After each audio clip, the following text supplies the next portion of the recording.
Blackstar Network is here. Oh, no punch! I'm real revolutionary right now. Thank you for being the voice of Black America. All momentum we have now, we have to keep this going. The video looks phenomenal. See, there's a difference between Blackstar Network and black-owned media and something like CNN. You can't be black-owned media and be scared. It's time to be smart. Bring your eyeballs home. You dig?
Today is Thursday, March 13th, 2025, coming up on Roland Martin Unfiltered, streaming live on the Blackstar Network.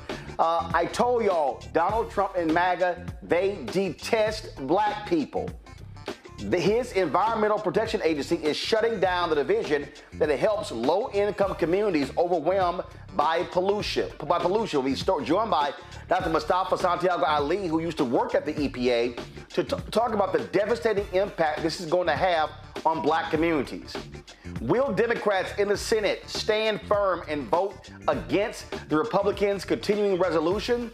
A lot of people are putting pressure on them to do so. We'll talk about that right here on today's show. The Illinois Attorney General has successfully fought against the Department of Education's attempt to cut off millions of dollars in grants to train and support new teachers. Kwame Raoul will join us on the show. We'll also examine the Department of Education's recent cuts and what they mean for those receiving financial assistance and those who look to pay off student loans. The issue of school choice continues to spark a heated debate. You'll hear from a black Texas state representative on the topic, as well as insights from Pennsylvania Congresswoman Summer Lee, who argues that the school choice agenda being pushed by conservatives will only expand existing inequalities. Folks, it's a lot we got to break down. It is time to bring the funk on Roland Martin Unfiltered on the Blackstar Network. Let's go. He's got it. Whatever the miss, he's on it. Whatever it is, he's got the scoop, the fact, the find. And when it breaks, he's right on time and it's rolling. Best believe he's knowing. Putting it down from sports to news to politics. With entertainment just for kicks, he's rolling.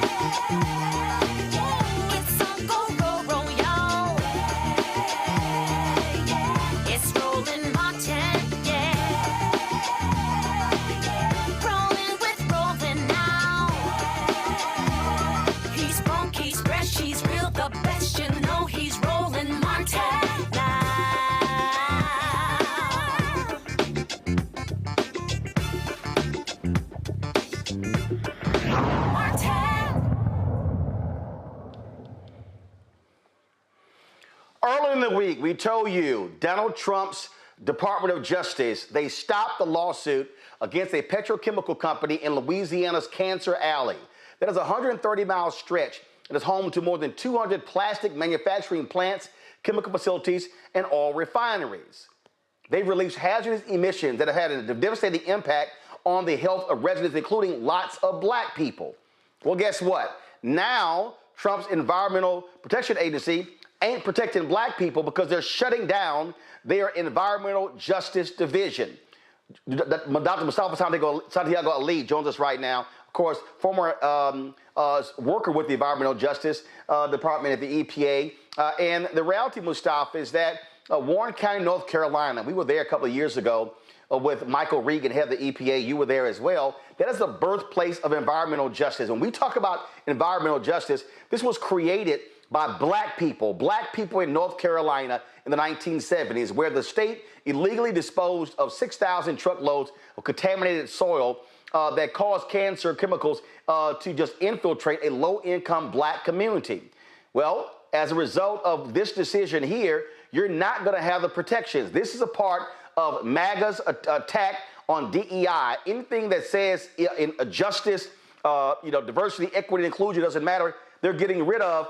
And I keep saying this, when it came to Cancer Alley, when it came to this other stuff, these folks do not give a damn about black people. And you know who's silent, Mustafa? Tim Scott, Byron Donalds, Wesley Hunt, and all of those Negroes who were dancing at the White House Black History Month reception. They have said nothing about any of this. Yeah, and it's unfortunate that they haven't, because I'm sure that they have family members or other folks who they know who come from these communities, who come from these sacrifice zones. And this current administration is placing a crosshair on the lives of black folks. And they're creating the additional sacrifice zones that will be there. So all those are words that get your attention, but what does that really mean? We know that in our communities that we have elevated levels of cancer because of the exposures to many of these toxic chemicals that are coming out. We also know that many of our communities were pushed because of redlining and restrictive covenants and all these different tools that were used to put us in certain areas and then to pull back the protections that were necessary, to pull back the resources for infrastructure. So now you have individuals with cancers, liver and kidney diseases, with all kinds of lung diseases and breathing difficulties, with asthma. We got 24 million folks in this country who have asthma, and we look, it's disproportionately black folks and brown folks are the ones who are going to the emergency rooms and the ones who are dying prematurely. There is literally, when I first started doing this work, there were just a handful of studies that were out there. There are now thousands of studies that talk about the disproportionate impacts that are happening to our most vulnerable communities, these people who are on the front lines. So when they say, one thing we have to clear up is that environmental justice and DEI are two completely different things, but they like to just throw environmental justice on the end of executive orders and these other things that they're doing. The other thing is that they have no plan. Administrations often come in and they may have a different set of priorities and a different set of ways of getting at them, but you don't just leave people vulnerable by these cuts that you're making that literally are life and death cuts. The individuals who work in environmental justice work and the ones who work in the office have built relationship with communities for decades. And why that is important, Roland, is because people for the longest time didn't pay attention to these communities. They literally left them out there by themselves. They left them to be sacrificed. And it just took years to make sure that people understood that folks were serious and that they were going to stick and stay with you to help you to be able to move from surviving to thriving. That people really need to understand is that we're talking about regular, ordinary people who are being impacted by landfills, by environmental racism. And here's the problem. The problem for Republicans, MAGA, and Trump, they don't believe in any of this. They don't believe that racism exists. They don't actually believe that black parts of this country, low-income areas, are purposely targeted by these companies to serve as dumping ground for their chemicals. Yeah, it's true, but they don't want to believe it, right? The science is there. There's a reason why there is an attack on science. There is also a reason why they are attacking these frontline communities, these environmental justice communities. And let me just unpack that for you. These are the individuals who have been standing up to the petrochemical companies, to all of these various types of businesses and industries and companies that are playing a role in the climate crisis. And what they've done is they know that if they can begin to get rid of the protections for these communities where those facilities are, then those facilities can maximize profit. They also know that if they can address what's going on here and continue to weaken these communities, that they can also still continue to move forward on this, fighting against the climate crisis that's currently going on. So this is a very well thought out set of actions that they're doing. People just really need to understand the game that's going on. So first, you discredit what's going on in these communities and you say that they are not being impacted, that their lives are not being shortened. Then you take the money away. You cut all these grants that you see them doing, so that folks can't have the capacity to be able to get the information that they need, to be able to push back against these injustices that are currently going on. Then you get rid of the folks who work inside of these agencies, so that they can no longer support you, and they can no longer move the grants whenever these judges say you can't just cut these funds for no reason. You've got to live up to the commitments that you've made with these contracts and grants and cooperative agreements. And then, it just continues to play out more and more. And folks need to pay attention, because what's happening to Black communities now will be coming to your community in not so distant future. People got all up in arms, and they should, when the train derailment happened in East Palestine. Why do I bring that into our conversation? Because the chemicals that hit that white community, that lower wealth, working class white community, are similar communities that have been going on in Cancer Alley for 20 or 30 years. So we've got to make sure, one, that everyone is protected, but we've got to put a very intentionality in how we are addressing these long-term impacts that are happening in these Black communities in places like Cancer Alley, all throughout really the Gulf Coast and a number of other locations across our country.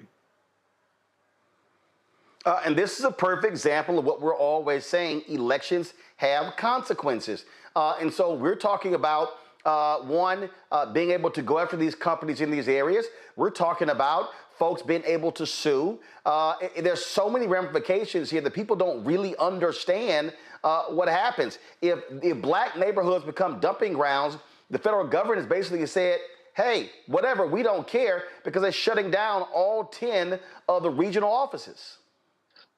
Yeah, so, there's a couple of different dynamics that are going on. So today, they actually said they're going to start bringing back some of the folks in some of the regional offices. Nobody knows exactly what that looks like, at what level, and move people around to do other jobs. But you've got to be laser focused on environmental justice, because that's where, many of the just the injustices are happening. But when we look at the criminal cases that are going on, the civil cases that are going on, when we look at a number of the different sets of impacts, these are the areas that most need the focus. These are also the areas, because I also helped run the enforcement division at one time, these are also the areas where you get some of the biggest bang for your buck if you're serious about trying to make sure that we have cleaner air and cleaner water. So we need to understand what's happening on the regional side of the equation, and we also need to make sure that we're understanding what's happening at headquarters, because both of them are critically important in making sure that you have that full safety net for the communities that have been unseen and unheard and disinvested in for decades. People just don't realize how significant this is going on. All of this is. I mean, it's so much that we can break down here. I want to bring in my panel, Reese Colbert, host of the Reese Colbert Show on Sirius XM Radio out of Washington, D.C. Dr. Greg Carr, Department of Afro-American Studies, Howard University, host of the Black Table on the Blackstar Network, also out of D.C. Jade Mathis Law Firm out of Washington, D.C. Glad to have all three of you here. Greg, I want to start with you. Comment, but also a question if you have one for Mustafa. Yeah, and it's always good to hear you, Brother Mustafa, and we need this level of specificity and expertise at this moment.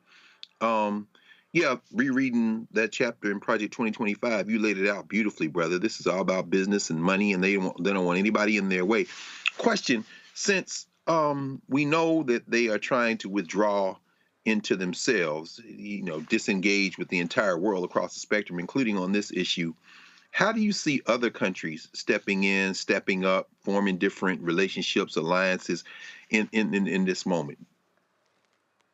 I mean, you've got a couple different dynamics that are going on. So you've had some relationships underneath of the environmental justice paradigm that have been built with some African countries who are also, the fossil fuel industry, has moved into those spaces, and now they're seeing some of the impacts. And those countries are trying to balance out, because folks have stripped away, many of the opportunities and stripped away a lot of natural resources. So you've got that dynamic. When you come up to the climate level, when you have the president who removes himself from the Paris Climate Agreement and many of these, important sets of treaties and other types of things, a part of that also is vulnerable communities that are inside of there. So that is also not just removing people from the work that needs to happen to address the climate crisis, but also the vulnerable communities who are being impacted, one from the storms and these extreme weather events, but also from the impacts that happen from exposure to these toxic chemicals. So, Greg, you've got you've got this double whammy thing that's going on, but there are folks who are stepping up. You've got folks in Brazil and other places who are stepping up. Good. Thank you, brother. Reese.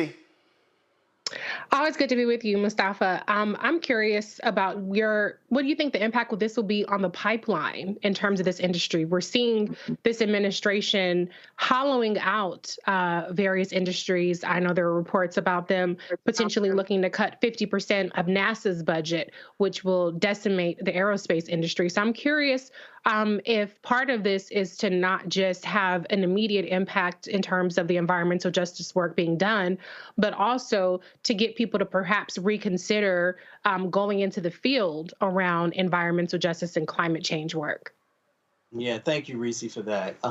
Let's unpack that in two different ways. So one is the fact that all these kids who are out in these communities are now dealing with or going to get these additional exposures, right? And these exposures have all kinds of problems with them, neurological problems that come from certain exposures to certain chemicals. Makes it more difficult to learn, which means that more than likely you may not make it to college, so you may not become an engineer or a scientist or a lawyer or a number of different positions that are incredibly necessary. So it has these direct impacts inside of our communities. When it comes to the agency, there is an intergenerational paradigm that's so critically needed, because you're going to have those folks who have been around for 20 or 30 years who are going to end up retiring in a natural cycle. And then you have these younger people who learn from folks who have been there so that they're prepared to be able to continue the work and expand the work and take it to a whole nother level, because they're bringing all kinds of additional information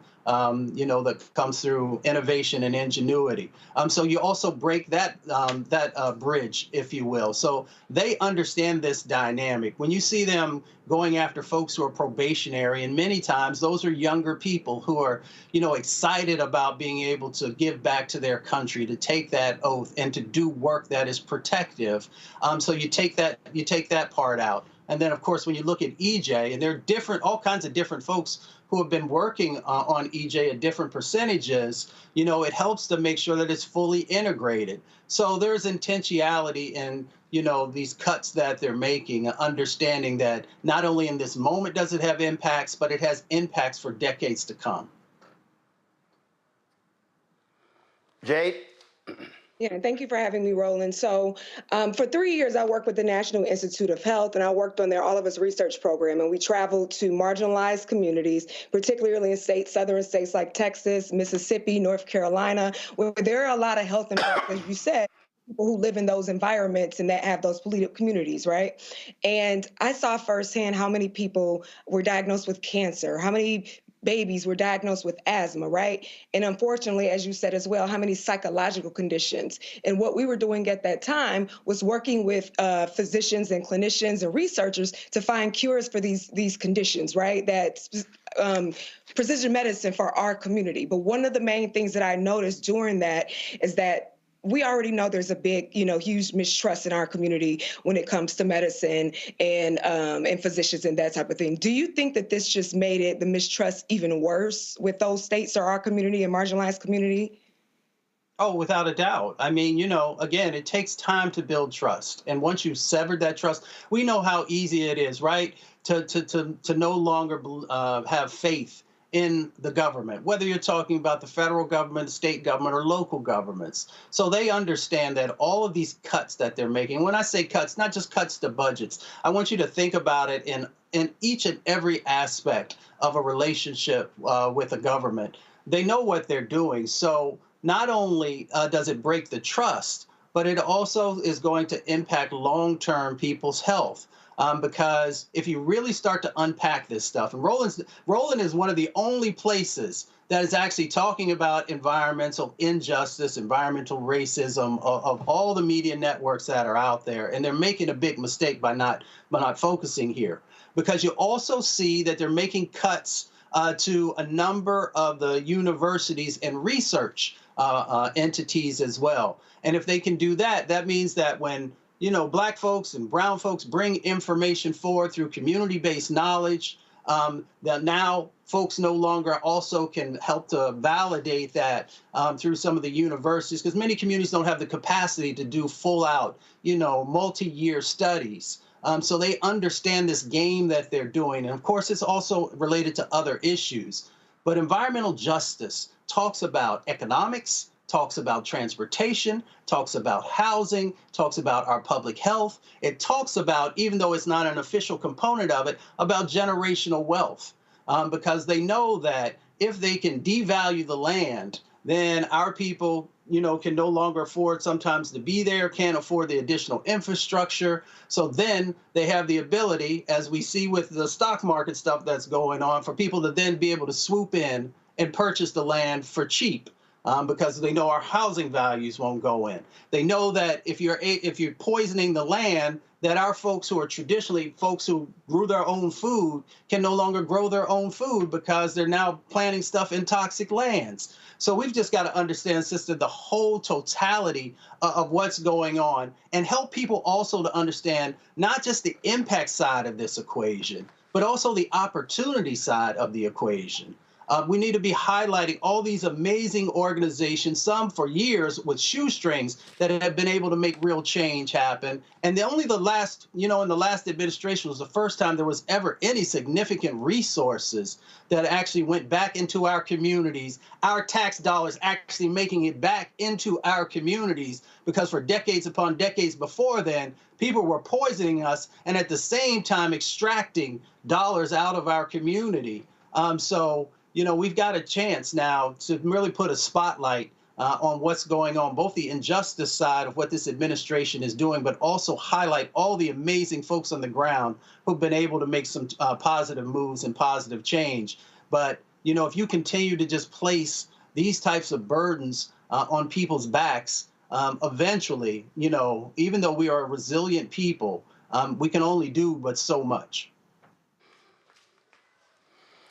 Indeed. We were there, of course, covering that huge announcement that Michael Regan made. We were the only national outlet there that was actually live streaming that particular event. And yeah, it doesn't get any attention. I can guarantee you the shutting down of these offices won't get any attention on MSNBC, CNN, Fox News, ABC, NBC, CBS, and this goes to show you why it's important to have Black-owned media to amplify this particular issue, because we are impacted. And as I keep saying, all of these pro-life conservatives, it's amazing how you can't find them anywhere. So they don't care if these Black people are dying, these low-income people are dying, because they don't care about life. What they care about are the profits of all of these major companies, and that's all Donald Trump and Elon Musk and Republicans care about. They don't care about the economy. They don't care about the environment. It's all about how can these companies just rape the land and do whatever they want to without any consequence to our air quality or our water quality or our soil quality. As simple as that. So, Mustafa, we appreciate it. Thanks a lot. Thank you. Folks, going to a break. We come back. Are Democrats in the Senate going to get a spine when it comes to opposing Republicans and this continuing resolution? We're going to explain to that when we come back, because it looks like Senator Chuck Schumer and other Democrats are quickly caving. You're watching Roland Martin Unfiltered on the Blackstar Network. This week on The Other Side of Change. We're digging into the immigration crisis that's happening here right now. It can impact each and every one of us. We're going to break down the topic of this constitutional crisis that is being led by the Trump administration, and what you, as ordinary citizens, can do to speak up and speak out to fight back. This is The Other Side of Change, only on the Blackstar Network. We begin tonight with the people who are really running the country right now. Now, Trump is often wrong and misleading about a lot of things, but especially about history. Donald Trump falling in line with President Elon Musk. In the wake of the unsettling news that MSNBC has canceled Joy Ann Reid's primetime show, The Readout, Roland Martin and the Blackstar Network would like to extend an invitation to all of the fans of Joy Ann Reid's MSNBC show to join us every night to watch Roland Martin Unfiltered. streaming on the Blackstar Network. For news, discussion of the issues that matter to you, and the latest updates on the twice impeached, criminally convicted felon-in-chief Donald Trump and his unprecedented assault on democracy, as well as co-president Elon Musk's takeover of the federal government. The Blackstar Network stands with Joy Ann Reid and all folks who understand the power of black voices in media. We must come together and never forget that information is power. Be sure to watch Roland Martin Unfiltered weeknights, 6 p.m. Eastern at youtube.com/Roland S. Martin or download the Blackstar Network app. Next on the Black Table with me, Greg Carr. There's a lot of talk about the inevitability of another civil war in this country. But on our next show, we'll talk to a noted author and scholar who says we're actually in the middle of one right now. In fact, Steve Phillips says the first one that started back in 1861, well, it never ended. People carrying the Confederate flag, wearing sweatshirts saying MAGA Civil War, January 6, 2021, stormed the U.S. Capitol, hunted down the country's elected officials, built a gallows for the Vice President of the United States, and to block the peaceful transfer of power within this country. On the next Black Table, here on the Blackstar Network. Hey, this is Motown recording artist Kim. You are watching Roland Martin Unfiltered. Hey, boy, he always unfiltered, though. I ain't never known him to be filtered. Is there another way to experience Roland Martin than to be unfiltered? Of course he's unfiltered. Would you expect anything less? Watch what happens next.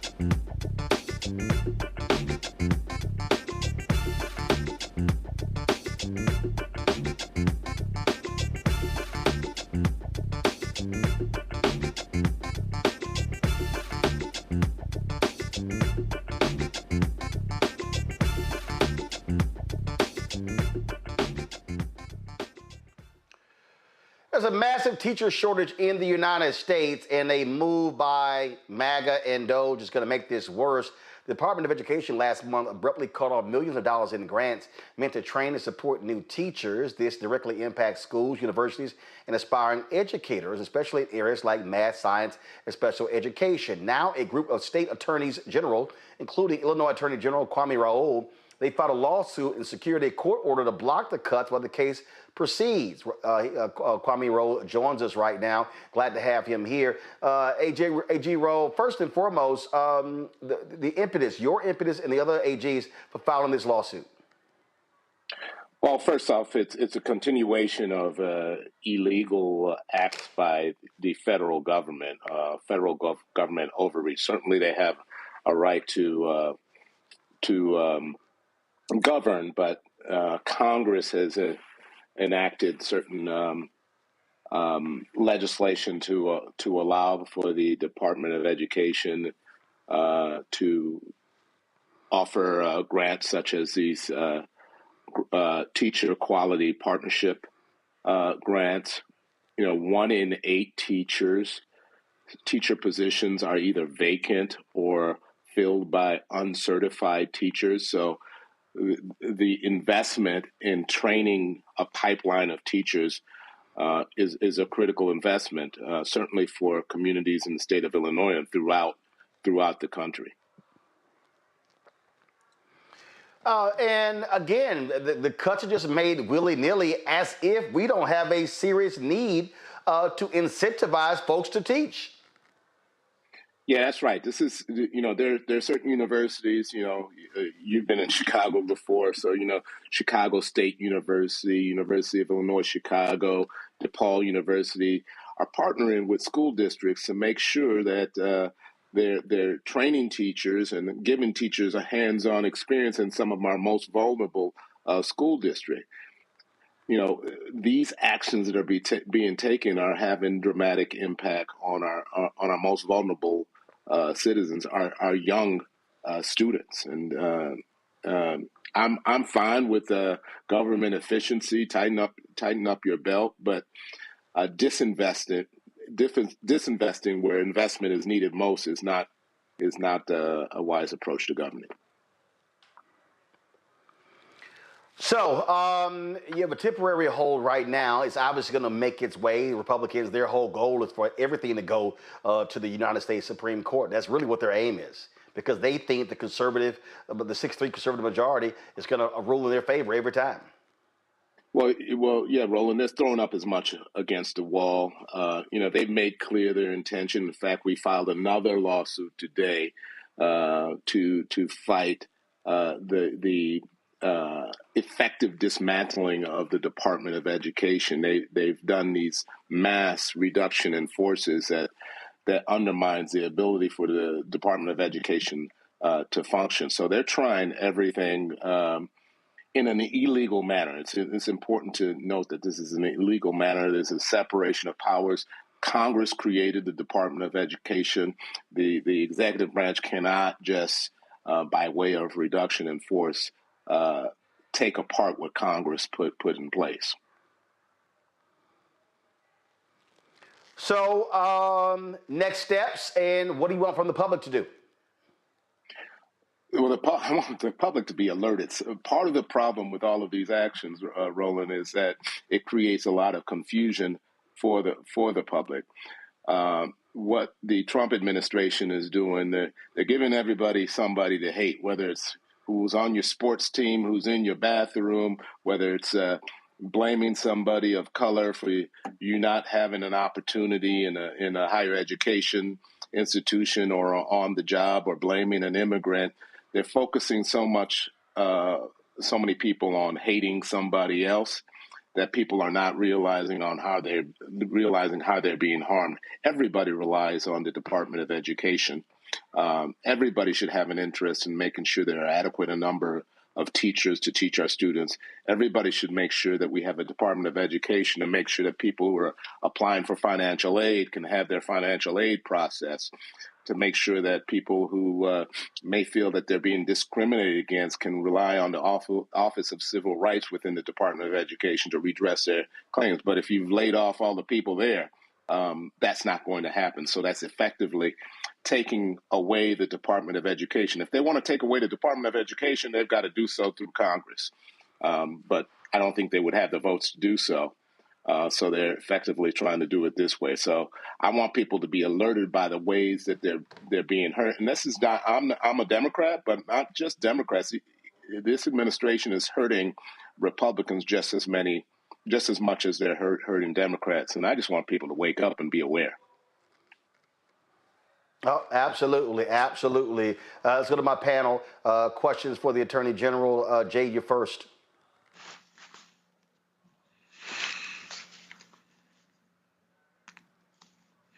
Jay, Hi, your question. I can hear you. There you go. So I do have a question. What do you think? Do you think that they're considering the fact that they always argue, and it's a known fact that a lot of people say we have our math and science scores, right? Our students are not able, or the reading levels are not competitive, right, to other countries. And this administration emphasizes that a lot. So do you think that's something that they factored in, that if you're cutting the student, or you don't have the teachers who are trained to teach in these areas, and you have the larger class sizes where these students aren't able to get the education that we need to be competitive in that area, what does that look like on the other side? And when you're talking about areas like you said in Chicago, I'm from Detroit public schools, when you're talking about those type of environments already affected by the large class sizes, what does that do to those communities and those test scores? Yeah, you raise a good point. We obviously have an education gap within country, but we have a global education gap as well. And to the extent that we disinvest in education, it will make things worse. It'll make things worse for the education gap within the country. Those with means will simply go to private schools and be able to educate their kids, while those who do not have means will continue to suffer as a result of us not having an adequate number of teachers to teach them. But on the global education gap, it will certainly make it worse. Thank you. Reese. Thank you, Attorney General, for being here and for your leadership. How much of this administration's success in terms of the messaging around education and the shortcomings has been in convincing people that, it's things like woke and other culture war type of things that are the problem, as opposed to, as you just put it, the disinvestment that we've seen in our education system? And how do you think that part of these lawsuits can help combat that? Yeah, I think you're absolutely right. There's a game being played to shift people's attention away from the harms that are being perpetrated by this administration. So they want to focus on the minimal number of people who may be on a sports team, who may be transgender, or who may be in the bathroom, instead of whether or not we're investing enough in educating our kids. These individuals in the administration have other means to educate their kids. Meanwhile, the masses, including those who voted for President Trump, are not getting access to adequate education. There's a teacher shortage, and these grants are aimed towards addressing that teacher shortage. Additionally, the Department of Education, which they're trying to dismantle, is there to make sure that there's no discrimination in education, and to make sure that people have access to financial aid so that they can seek out higher education, and make sure that there's fairness in our school system. Mm-hmm. Mm-hmm. Greg? Thank you, Roland, and thank you, General Raoul. I'm going to follow up on what Jay put on the table. We know the Organization for Economic Cooperation and Development, by their international assessment, the U.S. ranks 5th in reading, 10th in science, 21st in math. One of my colleagues at Howard likes to remind the first-year class that there are more honors students in India than there are students in the United States. So I think the United States ultimately is going to lose that battle. But my question really is to pick your brain a little bit, certainly from your days in the Illinois Senate and now as the Attorney General of Illinois, about where you think they think this is going to end up. And I'm saying that with this in mind. We know the Department of Education was a cabinet level position because of Jimmy Carter, but that it goes back to Reconstruction. It goes back to the Office of Education, Andrew Johnson, which is, of course, the first time we as African people got a chance to be in this at all. Are these people really unconcerned about any notion of a United States of America as a concept, and more concerned with preserving their status, whether it be within the confines of the United States or globally, and the hell with the rest of us? And if so, should we be rethinking some of the things that they claim to love so dear, perhaps even like charter schools and vouchers? And you're there in Chicago, so you know the impact of the African-centered schools, like what Haki and Sufisha Matabuti have. How should we be thinking? Should we be thinking more sophisticated and in a more sophisticated manner about maybe how to place some of this stuff that they're doing to advance our interests, since they're clearly not interested in a United States of America as a national concept? Well, it's important to note. Yeah, I think you hit it on the nail. First of all, that there's a turning back of the clock on a whole lot of fronts. There's an attempt to erase history, to erase anything from school books or libraries that would make our people feel a sense of identity and a sense of pride. But more importantly, it's important to note that these are not, when we often talk about government dollars are tax dollars. These dollars come from individuals within the state. This is not somebody else's money. This money is supposed to come back to help us do what we need to help the individuals in our community from which the tax dollars are coming from. And that's all of us who pay taxes. And so when they start talking about entitlements and we don't need to be wasting money, instead of looking at it as investing money and adequately educating our kids, it is really coming. It is really growing out of not having a sense of caring for certain communities, and it's been clear which communities those are. Whether it's the attack on diversity, equity, inclusion, a lot of these cuts in grants have been clothed in the notion that they're embracing DEI, as if DEI has become a bad word. You know, we've heard DEI candidates, DEI hire, and now they're talking about DEI programs, so as to make cuts to needed programs. As I said before, 1 in 8 teacher positions are either vacant or filled by somebody who's not certified to be a teacher.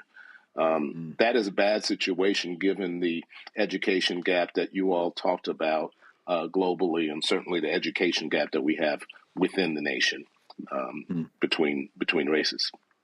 Mm-hmm. Thank you. All right, A.G. Raoul, we certainly appreciate it, man. Thank you so very much for joining us. Keep up the good work. All right. Good luck to your Aggies there. Well, you know, hey, SEC tournament, March Madness is coming up. We'll see what happens. I appreciate it. Thanks a lot. All right, folks, going to go to the break. We come back. What the hell are Senate Democrats doing? Looks like 8 Democrats are going to vote to end cloture and allow the Republicans' continued resolution to go forward and not shut the government down. We're going to talk about that coming up next. But before we do that, don't forget to support the work that we do. Join our Bring the Funk fan club. Let me tell y'all what happens when you are handling your business. So Keenan, my digital director, sent me this earlier. He said, just finished talking with the YouTube rep. So we have a YouTube person that's assigned to us to handle our channel.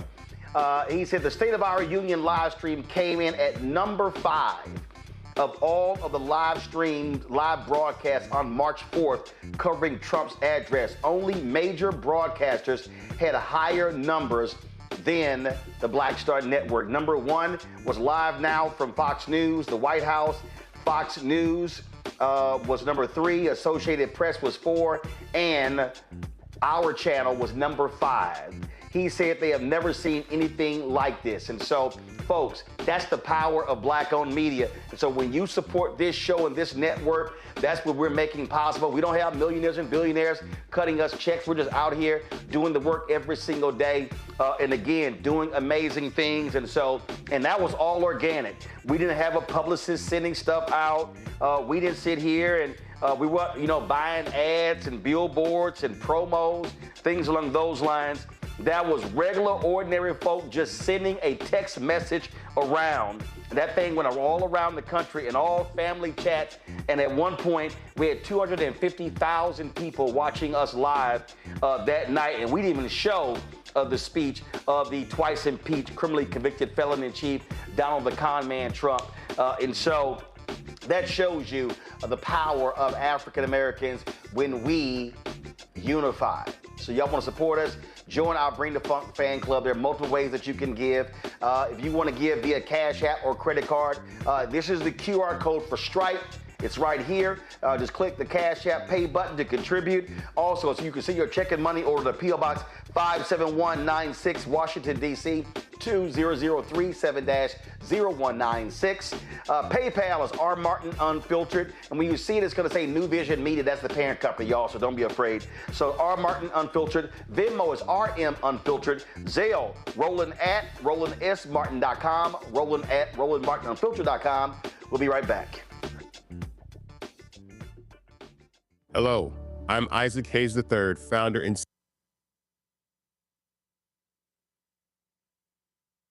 This week on the other side of change.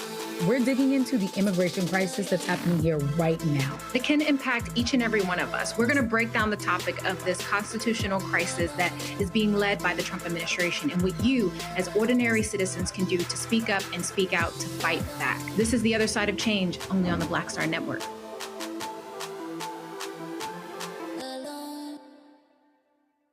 Now that Roland Martin is willing to give me the blueprint Hey, Cyrus. I need to go to Tyler Perry and get another blueprint because I need some green money. The only way I can do what I'm doing, I need to make some money. So you'll see me working with Roland. Matter of fact, it's the Roland Martin and Cheryl Underwood show. Well, should it be the Cheryl Underwood show and the Roland Martin show? Well, whatever show it's going to be good.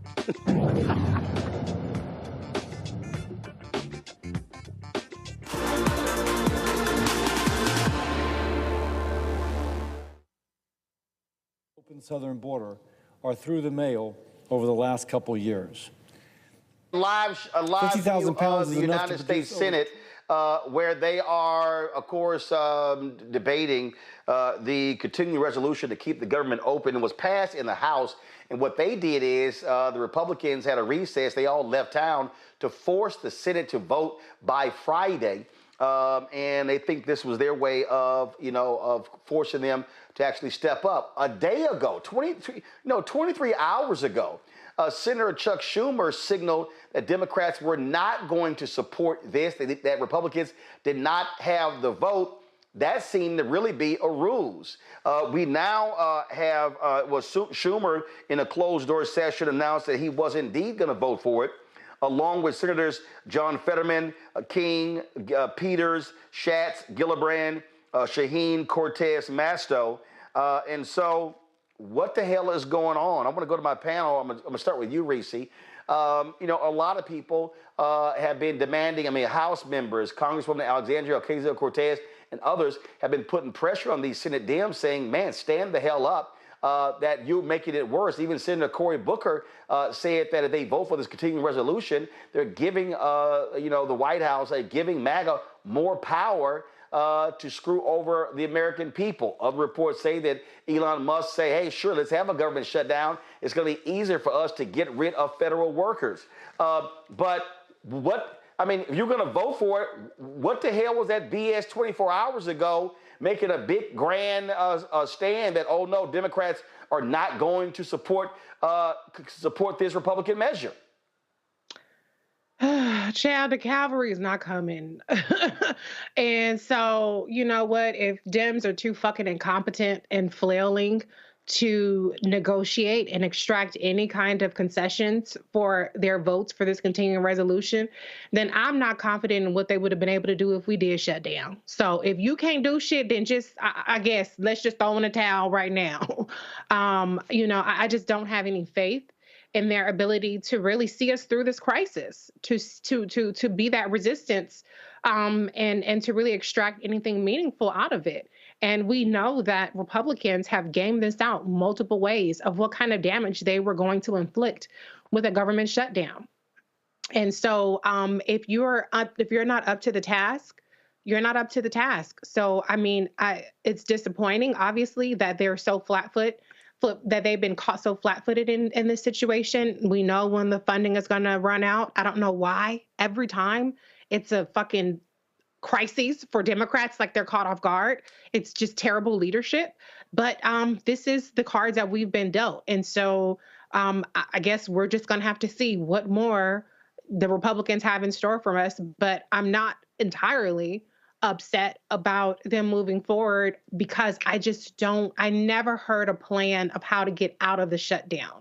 And I just haven't seen the Democrats and the Senate side be able to execute anything that would suggest that they would be able to stop whatever the Republicans have in store. And so at least for 7 months, we know the devil that we're going to get with this continuing resolution. And that's not to excuse them. That's not to justify it. But I'm just saying we ain't got shit with the Democrats right now, unfortunately.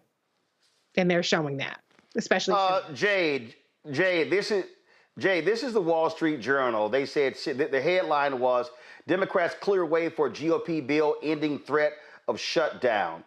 Senate Democrats threw in the towel on trying to block Republican stopgap bill funding the government following a grueling intra-party fight in which lawmakers struggle with how best to resist Donald Trump's, I don't call him president, fast-paced efforts to slim down federal agencies. Senate Minority Leader Chuck Schumer said he would vote to advance the measure on Friday morning, saying a government shutdown was too risky.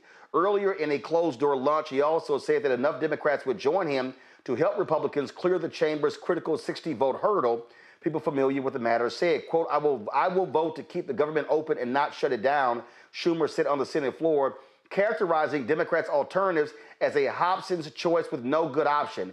He said that in a shutdown, Trump could decide, quote, to cherry pick which parts of the government to reopen in a protracted shutdown. Well, hell, he's doing that already.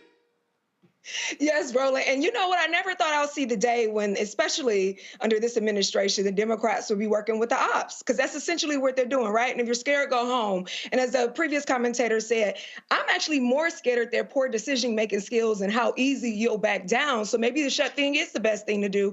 And this actually shows why we're in the situation that we're in now, right? Why we put it, the way we failed to stand up the way we're supposed to stand up as the Democratic Party during the campaign and election, and what happened now, and what resulted in Trump being in office. So this is an example of all of the mistakes we made leading up to this, and still 100% uncertainty with stepping up and fighting and using those voices. So this is just a clear example of why we're in this situation now, unfortunately.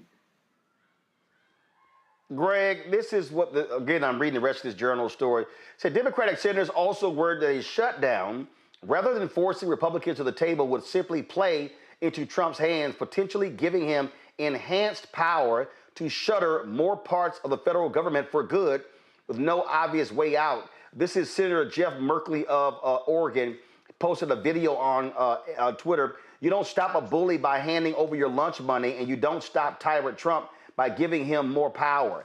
How are you giving him more power? I mean, at the end of the day, Republicans control the White House, the House, and the Senate. They will get all the blame for a shutdown.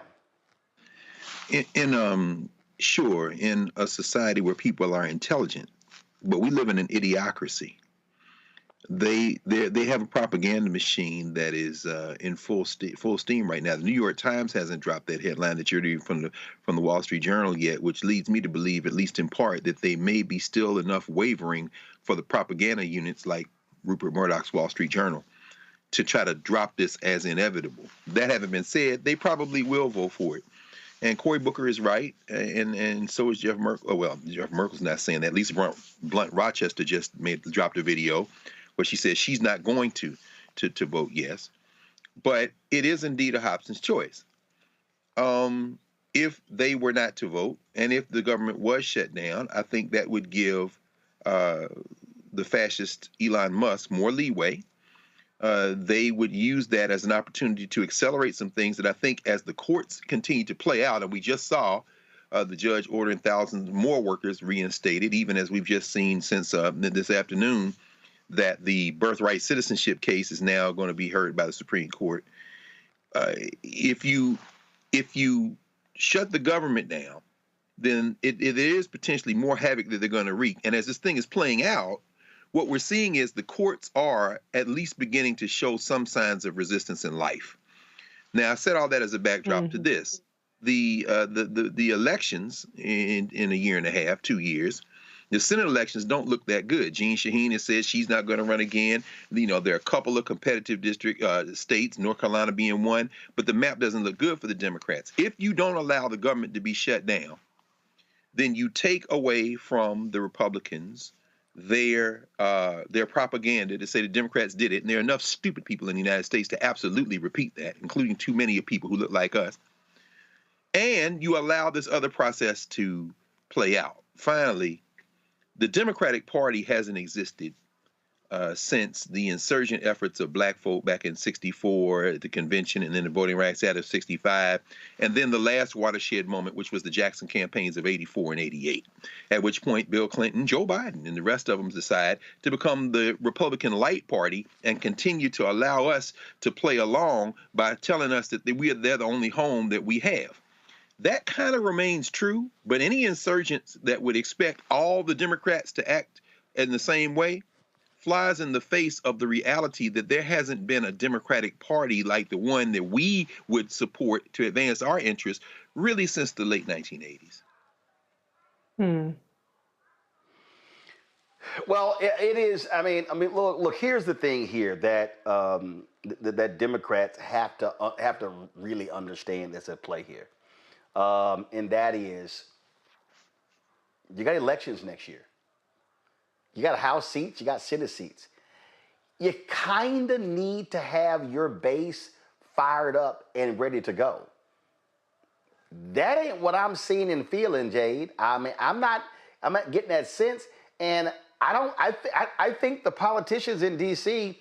are totally misreading the base and what they're saying. And I ain't talking about Bill Maher. I ain't talking about James Carville. I'm talking about the people who you need to be fired up to mobilize and organize folk to get out and vote next year. Roland, I think it's going to be another F around and find out like it was for this past election. I think it's going to be another version of that if they don't get it together and get it together quickly. Reese? Yeah, I mean, they are misreading the moment, but at the same time, the reality is that there is a lot of energy on the opposite side. And I think that maybe our side, some of us are missing that part as well. And that's not to excuse anything that's happening. But there are tons of protests happening. There are just as many people saying fund the government as there are saying shut down the government. There are protests for DC statehood and for the DC budget. There are protests for freedom of speech and what's happening with the Syrian person whose green card was revoked. There's a lot of energy right now around DC, and the fucking Democrats don't have a clue as to what to do with it. And they have a much bigger challenge because they have to harness all of these conflicting things in a way that Republicans don't have to. They can march along the beat of being anti-immigrant, of being anti-woke, anti-DEI, and they don't have anything disrupting them from that. And so I do kind of sort of feel for the position that they're in, especially given that we have tens of millions of people on our side that sat their ass on the couch, that cannot be relied upon, that you have to move heaven and earth just to get them out every 8 years to vote. Forget about every 4 years. That's right. So there is a lot that has to be done. And I don't think that the Democrats themselves are capable of doing it. And so the question is, how much are people, independent of any particular political party, going to be sick and tired of the destruction that these people have in store, are currently inflicting on this country? How much destruction are they willing to take? We saw it with COVID. It was a different kind of destruction, and people didn't entirely blame Trump, but they were willing to get their ass out and say, we got to change course. That's what it's going to take. I don't have any faith at all in the Democratic Party, who come November 6th should have been preparing for this moment and every moment that we've seen prior to this potential shutdown, which seems to be averted. They've done nothing to show that they're up to the task. And I don't see any evidence that come 2026 in November, they're going to be up to the task. It's going to be up to the American people to be up to the task to wrestle this power away from Republicans, despite the structural advantages they have in the Senate and in the House and maintaining it. Yeah. I have made this point repeatedly, Greg, that, and this is where all these idiots get this thing wrong when they go, oh my God, you're shilling for the Democrats. No, I'm advocating for black people. And what that means is there needs to be a lot of folk who get challenged in the primaries.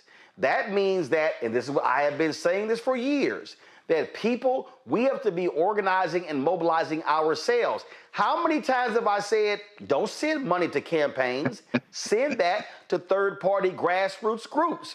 I've been saying that for a very long time, because why send the money to them? Then you gotta beg to hope they fund black initiatives. Nope, fund it ourselves. Look, when we raised money with Win with Black Men, we kept a lot of that money. We didn't send that money to the Harris campaign. We kept damn near $500,000 and then gave it to black male organizations. And so what I keep telling people, look, stop waiting for a politician. Stop waiting for them to come save you. No, this is called save ourselves. That's absolutely right, Roland. The numbers that Keenan shared with you, hearing those, is stunning and unsurprising. The top 4, billionaire-funded propaganda engines. Number 5, the people. The people always beat the billionaires when there are enough of us, and there are enough of us potentially. But to organize us, you've got to have some type of vision. As I said, the Democratic Party is not a party that has one vision. It's basically everybody who's not an open fascist white supremacist. And there are a lot of soft white nationalists in the Democratic Party. Shout out to the cosplay trucker from Western Pennsylvania, John Fetterman. That having been said, what you just described is the only thing that has made us have any progress in this country. I take no pleasure in saying what I've been saying all along, and which I will continue to say, and which I'm about to say again. This project is nearing an end. It has never been a nation. The better angels for all of us would say we can live together as a species, we can do it in this country, we can come together, but that would require not only displacing, but killing white nationalism. When this government is disintegrated, the autopsy is going to cause pain for all of us, and I, for one, if I were sitting in the United States Senate, I might vote to allow the bill to pass and not have the government shut down, because I know that the pain is going to fall not on the senators, who will all be fine, not on the Congress people, who will mostly be fine, but on the people who need their checks, the people who will continue to go to work and not get a check, and might not have a job when Elon Musk and his muskrats, including Grape Nuts, or whatever he calls himself, the 19-year-old, comes in and is vetting and looking and firing, and it might be more difficult because there's another layer of legal action that has to be taken before any maybe even eventual reinstatement, because you did it when the government was shut down, which will exacerbate the power, which will amplify the power of the executive to do whatever needs to be done. All that as a backdrop to this. African people in this country, as an act of self-defense, have engaged in the political process, not because we believed in this experiment, not because we believe in this country. It's all cosplay. We were in self-defense. If this government is disintegrated, if they succeed in privatizing everything, the top states that get most of that tax money that Kwame Raoul was talking about, number one is Alaska, 39.3%. For every dollar Alaska puts in, they get $4 back. Kentucky's number two. They get damn near $4 for every dollar they put back. Vermont, number three. Then West Virginia, Washington, D.C., and then Arkansas, Louisiana, the Confederacy. Do you know who's going to be harmed? The hillbillies are going to be harmed. And I, for one, God bless our common humanity, but let's be clear. We have shown ourselves since we were brought here in human trafficking and in captivity, that when left to our own devices, we can take care of ourselves. And I'll bet on us and watch these other people break like the balsa wood they have been since they started this criminal enterprise. I'm here for that. All right, folks, hold tight 1 second. Going to a break. Lots more to cover here on Roland Martin Unfiltered on the Blackstar Network. Trust me, it's craziness that's happening all across this country, and we're doing our best to break it down. We're going to talk about school choice. You got Governor Greg Abbott. Billionaires gave him about $10 million to push it through. He's doing everything he can to make that happen, but you've got Democrats fighting back vigorously against that, and lots of people been testifying against it. Then in the U.S. House, Congresswoman Summer Lee also went toe-to-toe on this issue. We're going to show you what she had to say as well on which, as she described, the fallacy of school choice by Republicans. You're watching the Blackstar Network. Back in a moment. We begin tonight with the people who are really running the country right now. Now, Trump is often wrong and misleading about a lot of things, but especially about history. Donald Trump falling in line with President Elon Musk. In the wake of the unsettling news that MSNBC has canceled Joy Ann Reid's primetime show, The Readout, Roland Martin and the Blackstar Network would like to extend an invitation to all of the fans of Joy Ann Reid's MSNBC show to join us every night to watch Roland Martin Unfiltered, streaming on the Blackstar Network for news, discussion of the issues that matter to you, and the latest updates on the twice impeached, criminally convicted felon-in-chief Donald Trump and his unprecedented assault on democracy, as well as co-president Elon Musk's takeover of the federal government. The Blackstar Network stands with Joy Ann Reid and all folks who understand the power of Black voices in media. We must come together and never forget that information is power. Be sure to watch Roland Martin Unfiltered weeknights, 6 p.m. Eastern at youtube.com/Roland S. Martin, or download the Blackstar Network app. Farquhar, executive producer of Proud Family. Bruce Smith, creator and executive producer of The Proud Family, Louder and Prouder. And you're watching Roland Martin Unfiltered.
North Carolina St. Augustine University is entering a 90-day arbitration process after its appeal for accreditation was denied. SAU has been on probation with the Southern Association of Colleges and Schools Commission on Colleges for 2 years. In December 2023, the SAC-SCLC Board of Trustees voted to remove SAU from membership due to financial and governance issues. After a successful appeal, the university was reinstated in July 2024, with the reinstatement remaining effective through the end of the year. However, on March 6th, the historically black college and university announced its appeal to maintain accreditation was ultimately denied. The university stated that the upcoming 90-day arbitration process would ensure that all students graduating by May 2025 receive degrees from an accredited institution. We have reached out to the school and they sent us the following statement. St. Augustine's University is dedicated to ensuring a strong and sustainable future. We are actively exploring all available options, including arbitration, to demonstrate our financial stability and maintain our accreditation. Arbitration is our final opportunity to prove that we possess the resources and strategic vision necessary for long-term success. We are diligently securing additional funding and partnerships to strengthen our sustainability. Now more than ever, we need unity, positivity, and collective support from our alumni, supporters, and the broader community as we navigate this critical moment together. We can ensure that SAU continues to be a pillar of education and opportunity for future generations. The community, the Save SAU Coalition, and other St. Augustine alums are meeting as we speak to discuss potential next steps. Greg, I want to go with you. I got to deal with this line here, and I'll be honest with you, it sort of pisses me off. Now more than ever, we need unity, positivity, and collective support from our alumni, supporters, and the broader community. Okay. How about you not keep screwing up? See, See, here's the issue that I have, and I'm being real clear here, and it bothers me. It bothers me that, let's be honest, a lot of HBCUs were saved with the COVID resources that they received. And there were a lot of people who said, and I've talked to many university presidents who said that they were able to get their fiscal house in order. They were able to pay off debt. They had debt forgiven, and that they were great, that they benefited significantly from what took place. And we've seen where St. Augustine's was doing well, and then not, they're doing well, the change of leadership, then board trustees, whatever. At some point, an alumni, potential students have to have belief that the people in charge are doing what they are supposed to do to make sure the university is succeeding. And I'm sorry, we just got to go ahead and call it what it is. When you have this constant drama, it's like over and over and over again. That's not going to make somebody want to come to your university, and it's damn sure not going to want to make somebody to keep shelling out money if you can't get your act together. I know, Roland. I think we all know this. Again, it's a barometer of the tragedy of miseducation. And what we're facing is so, listening to you, it reminds me, I had a conversation about 10 years ago with an elder. And he was telling me, he said, look at how the trustees, the boards of trustees have changed in the last 2 generations at HBCUs. He said, after you get past the era of white rule, which takes us up into the 1930s and 40s, and you start seeing the first black trustees at HBCUs at a critical mass, and then, of course, they become overwhelmingly black, these HBCU boards. He said many people who sat on those boards were institution builders. They were business owners. If you were on the board at North Carolina A&T or North Carolina Central, you had the person who ran North Carolina Mutual Insurance. So, you had A.C. Gaston on the boards in Alabama, this kind of thing. He said, and then somewhere around the between the mid-70s and into the 80s, you get the Vernon Jordan types. These are the Negroes who are the first Negro to be on this corporate board of white people. And this is and the mentality, said, begins to change. You start moving from trustees who have built something in black communities to trustees who are happy to be in the room and who think that the approach is to be next to these white folks and make some money. He said, I'm not condemning them. I'm saying, but he says it's a different mentality. Now, put that in as a factor. Because some of this decision-making is by people who, frankly, haven't really been black institution builders. And although they are black, and I'm not questioning anybody's blackness, I'm saying their attitude toward how you defend black institutions is very different. It's more of a, I hate to say begging mentality, but I'll leave it at that. But the other factor is the geography of HBCUs. Many of these institutions, and I think St. Aug fits right directly in this bullseye, my alma mater does too, Tennessee State for that matter, are in state capitals, or places where the hillbilly horde behind the cotton curtain want to get their hands on that real estate. See, St. Aug is in a real estate war with the hillbilly horde in North Carolina. Tennessee State, particularly the downtown campus, is in a war with the hillbilly horde of Nashville. Eddie George went to Bowling Green as a head coach, not because he wanted to leave Tennessee State, but that hillbilly horde is going to try to hamstring everything out of that institution until they can try to break the will of black folk. Now, when you put those two things together, Jackson State, Jackson, Mississippi, FAMU, Tallahassee, state capitals, in other words, Baton Rouge, Southern University, then you have to have a type of black leadership, board, president, that is going to punch these white boys in the face. But the era of Elias Blake, the era of Fred Humphreys at Florida A&M and Tennessee State, that era is gone.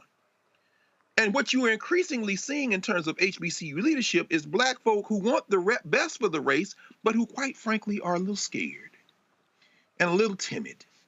And when you combine that with the design on real estate violence is what Lamont King calls it, real estate violence or gentrification, and Howard has been complicit as the gentrifiers come up and down Georgia Avenue in Northwest D.C., then you have a mass of black people looking at these places, including alum, who are like, somebody fight. I'm not giving my money to that. Plus, this was the condition in the dorm, or this was how the food tasted, or I didn't like this professor. So I'm not giving any money, and it becomes a doom feedback loop. It becomes a vicious cycle. And I really don't know how we solve that, except you have to run to the fight. You can't run from it. And that is something that I quite frankly don't have an easy answer to, how you encourage people and inspire people to run to the fight, not away from it. But right now, I think we're in, if not full retreat, there's too many people in retreat to really do anything much more than kind of lament our condition. See, I'm also gonna say something, Jay, that, and let me just go ahead and be clear. You're gonna have some folks out here, and look, I've been listening to this bullshit my whole adult life. Oh, you sitting here saying all that while you wearing a Texas A&M shirt. Yep, sure am. Sure am. Oh, I had somebody on my Instagram page. One brother said, "Why you went to A&M and you didn't go to Howard?" I said, "Why would I go to a private school 2,000 miles away when I went to a state school 90 minutes away because my parents couldn't even afford to see? 3 of us were in college at one time." I'm like, that's a stupid ass question. Texas Southern University, right across the street from my high school. I was named the best student in my magnet school of communications. TSU never even recruited me. And they were literally right across the street. And they got a school of communications. That ain't on me, okay? So I'm going to say this. I don't really give a shit what anybody thinks. There are 107 HBCUs. I have personally been to 61 of them. 61 of them. I've got a number of HBCU presidents on speed dial. I've had this conversation with numerous boards of trustees, board chairs, donors, alumni, faculty, staff, presidents, and I'm just going to say this right now. There are individuals who are sitting on some of these HBCU boards who have no business being on any board. Facts. They don't know how to run a business. They don't know how to raise money. Let me be real clear, okay? If you are sitting on an HBCU board and you are personally not bringing in a minimum of $25,000 a year to the school, you should be removed from the board of trustees. Mm-hmm. Oh, now I know somebody sitting here going, "Damn, Roland, that's cold-blooded." No, it's not. Mm-mm. The Chicago Theological Seminary, they wanted me to sit on their board of trustees. They approached me. I declined. But they had a minimum amount that you had to either give or raise to be on their board. And when I look at some of these decisions, and I'm not talking about just St. Augustine's, it's a number of institutions that I'm talking about, that there have been people with massive egos, people, again, who ain't never run shit, but now all of a sudden they got some power, and they're running our institutions into the ground. Now I know there's somebody who's, again, they're sitting there going, "Damn, man, that's cold-blooded." Okay, shall we assess some decision-making? I'm looking at the numbers right now. St. Augustine's University received $35 million from the federal government during COVID. $19 million in Cap 1 forgiveness. No, let me correct that. $19,262,730.32 in Cap 1 forgiveness. Meaning that's money they didn't have to pay back, okay? Which was taken out. Those loans, all right? So what I don't understand is, what are these continuing problems we're talking about here? Not only that, the university cut a deal, all right? So first of all, they took out a $7 million loan last fall that had 24% interest rate. Come on. And a 2% management fee. Come on, Roland. The university put real estate up as collateral in case of a loan default. Okay, so let me explain something to y'all watching. Come on now, break it. If you went out to get a $7 million loan and they charge you 24% interest rate, that means your credit ain't no good. When I read the Chicago Defender, we couldn't even get stuff in the building fixed on credit because our name was so trash. They were like, no, y'all gotta pay the full amount up front to fix the water heater, to fix all sort of problems. I'm just telling y'all straight up, okay? So what I don't understand, and we've had folks in the past on, but I would love for somebody with St. Augustine's to explain to me, how did you get $35 million from the federal government during COVID? We're talking 2020, 2021, 2022. And here we sit in 2025, and you damn near, if you lose accreditation, your students can't get financial aid because it has to be accredited. Now what you gonna do? I don't understand. And not only that, yes you do. Yes you do. They then announced. You understand? They then announced in November. Oh, yeah, I do. And let me and guys, let me just be real clear. Let me be real clear. And I want everybody to understand. Again, I'm not asking for this. I'm not asking for this. I'm not asking for this at all.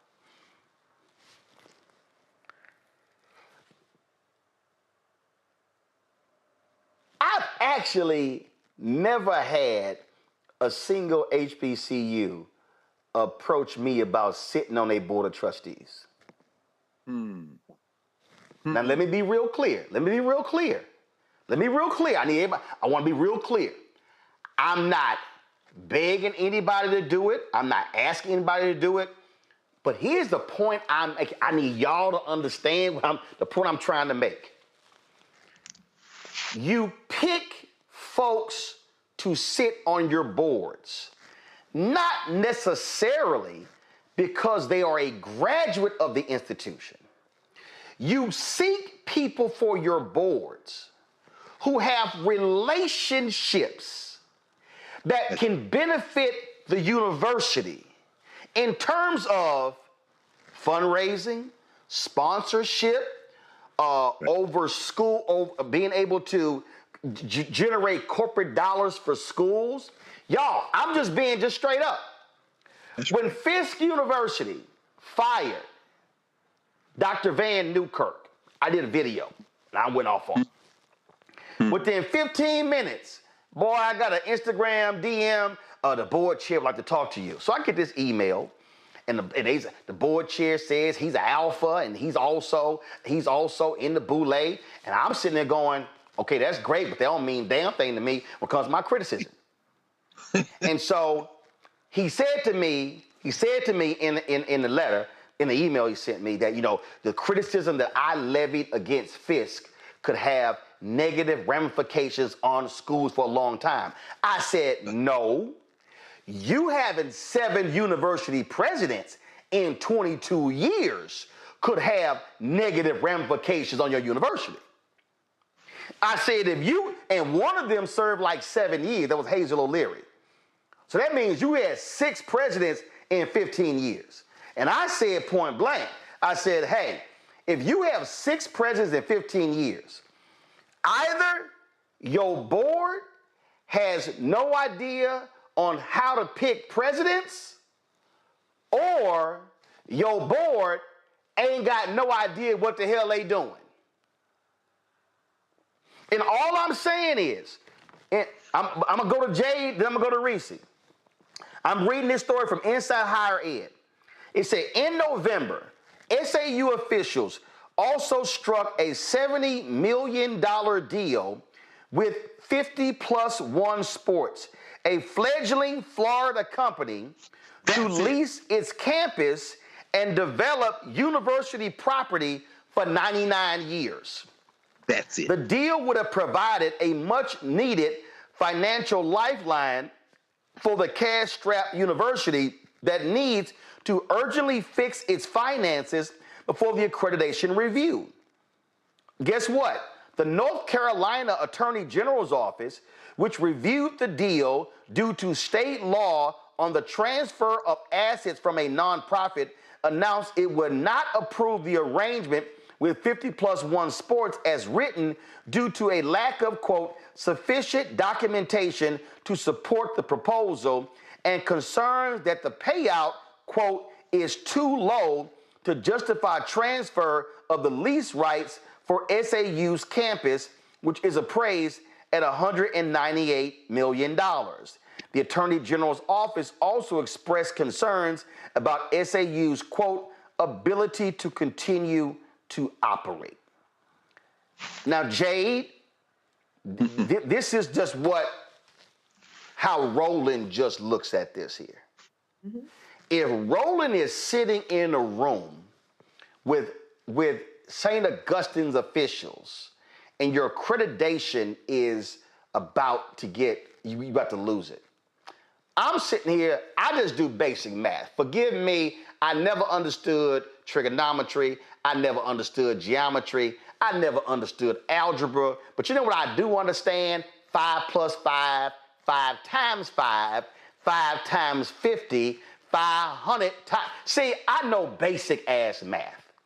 And if I'm sitting in a room, I'm sitting here going, okay, what are the existing liabilities at St. Augustine's? Who do we owe? What are the existing revenue streams that we have at St. Augustine's University? Okay, how many students do we expect to be at this university next fall? Do we have any students who are going to be here online? What's going to be the cost of servicing those students? I'm looking at basic fundamental math. Then I'm looking at my board and control room. Y'all look it up for me because I ain't got time to look it up. Tell me how many people are sitting on their board. So if they got 10 board members, I need to see at least 200,000 coming in from the board every year. I just don't understand, Jade, how it can continue to be problem after problem after problem after problem after problem, year after year. When every ward was president, they had issues before then. How you keep having issues for 8, 10, 15 years? Bro, Jay, go ahead. I'm sorry. No, I feel you. One of the biggest problems I think is going to be accountability, right? And awareness. And just being able to be real and call a spade a spade. I'm like you. So we want to be treated like the PWIs, right? Or comparable to the PWIs. However, we out here moving like Negroes, right? You got bad credit. You have bad financial decisions, financial mismanagement, those type of things. And you really can't heal what you won't reveal, right? In the words of illustrious Jay-Z. So if you all aren't able to be real with yourself, and one of the things I found most astonishing is that SAU said some of the things and some of the steps, they outlined some of the steps they were taking to resolve some of the financial problems. One of the steps said including 4 audits and a reduction of half the staff, which resulted in $17 million in savings and obtaining $7 million in loans from Gothic Ventures. Number one, do you need another loan? It sounds like y'all had a lot of loans and some financial payments you don't have to pay back. But number two, is it going to affect the students, the half of the faculty staff? And if it's not, why didn't you think of this before? Why did you have to get to the point where you have to do a 90-day arbitration before you say, hey, maybe we should get rid of half of the staff, and that will allow us to have $17 million cleared up? Secondly, I actually spoke with an alumni who's a pretty good friend of mine and very active in that chapter. And one of the things she highlighted, and some of the concerns is that including poor campus conditions. They have to be real with that. Call a spade, financial mismanagement. And one of the number one things that you have been talking about is the Board of Trustees' lack of transparency. That's what she said is a known fact, is that there's an issue with the Board of Trustees' lack of transparency. And in my opinion, one of the main things they do, and a lot of these boards do, unfortunately with HBCUs, is they use that title and that position as a resume filler, right? As a bragging right. And then you have the schools that are appointing them to be Board of Trustees based on titles, right? With their PhDs or doctorates. So I think it's a problem bigger than what they want the community to step in and solve. I think it's an internal problem of self-awareness and accountability. Reese, Anybody who knows me knows I am a strong believer in Black institutions. I am a strong believer in us supporting, in us funding. But here's what I also am a strong believer in. I'm a strong believer in accountability. I'm a strong believer that if you're going to put people in charge of something, that those people are going to be handling the business. I can tell you that one of the greatest issues that I have heard, not just from presidents, but I've heard this from actual board members. If there are too many HBCU board members who are trying to run the institution as opposed to the president. There are too many folk who want to decide, who want to control the athletic department, who want to control one HBCU president told me that he got in trouble with the board because he told his secretary that she could access his president at university email, but he would handle his own private emails. She was talking to the board chair. Why in the hell is the secretary of the president having any conversation with the board chair about his business? This is the BS that I'm talking about. Now, I know somebody is going to, I know folk going to see, but we hear the same thing at PWIs. Okay, but we ain't talking about them right now. We talk about Black institutions. Because, see, this ain't no different than our Black organizations. I remember, Reese, the third time I was on the board of directors of the National Association of Black Journalists. And so we had a break in the meeting, and there were board members who were complaining about how much a particular staffer was being paid and how this person was still living in Atlanta, even though our national office was in Maryland. And so, I don't waste my time with BS conversation. But finally, I turned around and said, hey, can y'all shut the hell up? They were like, excuse me? I said, did we allocate the budget for the national office? Yes. I said, well, I don't give a damn how the executive director chooses to spend it. If the executive director, if we allocate $500,000 and he wants to give one staffer $200,000 and they want to work remotely, that's his responsibility. We oversee him. Now, if he ain't handling the job, he gonna end up having to answer for that. I said, but why are y'all getting in the business of the damn executive director? Well, that ain't your damn job. What the hell an office person does? I say, that is not what a board's supposed to do. Your job is fiduciary responsibility and governance of the organization, not who the hell shows up in the damn office. And the whole room got quiet. I said, and this is the problem, because guess what? Every person I was talked to, not a single one of them was a boss. Not a single one of them had a job with a P&L responsibility. And that, to me, is one of the greatest struggles. When I look at people who sit on boards of trustees, the first thing I look at is what jobs have they had before? What responsibilities have they had before? Have they ever had a job that had P&L responsibility? Everybody watching, it's called profit and loss. If they had jobs that had no P&L responsibility, they can't be on my board. Period.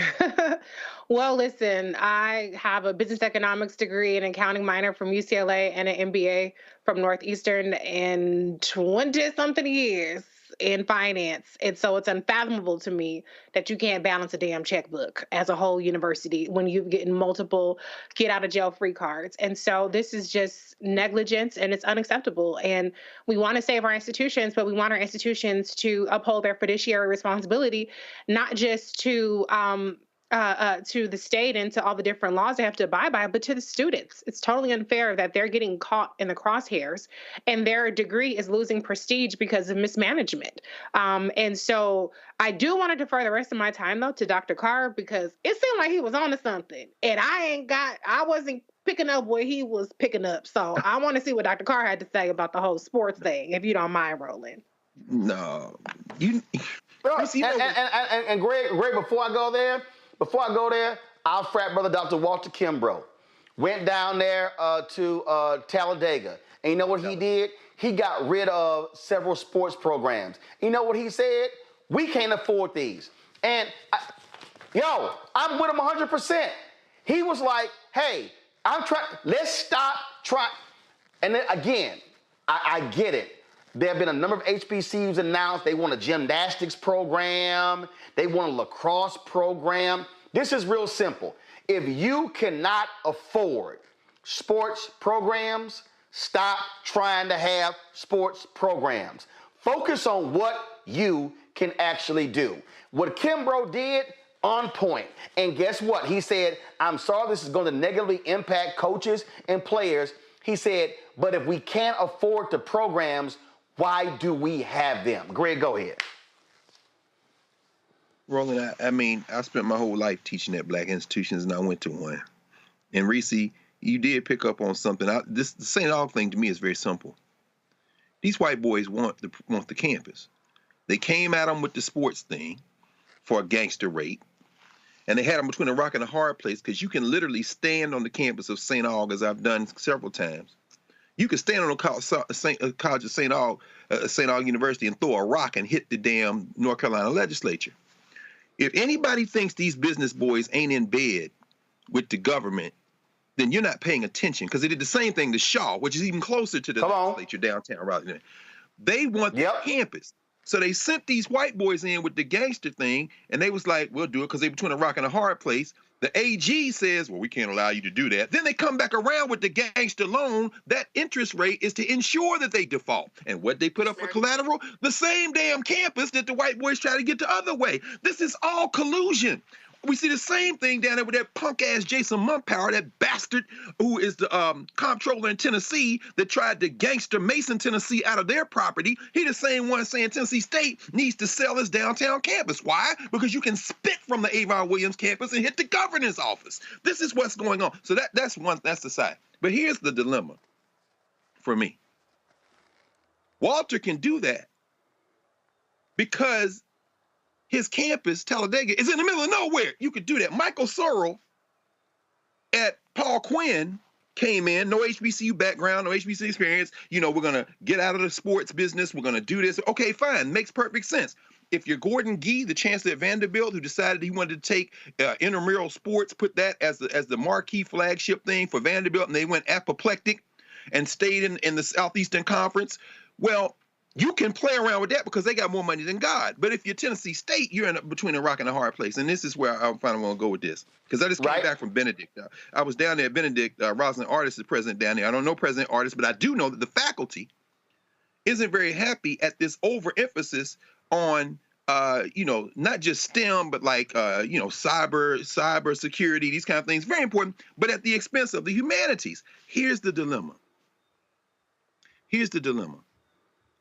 Our HBCUs are at the same place they were when Booker Washington said, leave all them books alone and let's just go get some job training. And Du Bois said, hold on, son. I know you came out of slavery, so I'll give you some leeway. But do you understand that these white people think like masters of the world? You're thinking like a damn person looking for a job. And when you have the vocational education approach, whether it's 1890 or 2025, and you're up against people who don't see themselves as anything other than your rightful master, you don't have the mentality to play their game. And so, yes, the trustees are insane. You know, Howard's in court right now because the alumni is suing them because they got rid of the student, the trustee, and the faculty representatives of the board and claimed it was in the name of transparency. It almost sounds Trumpian when I say it, but the point is this.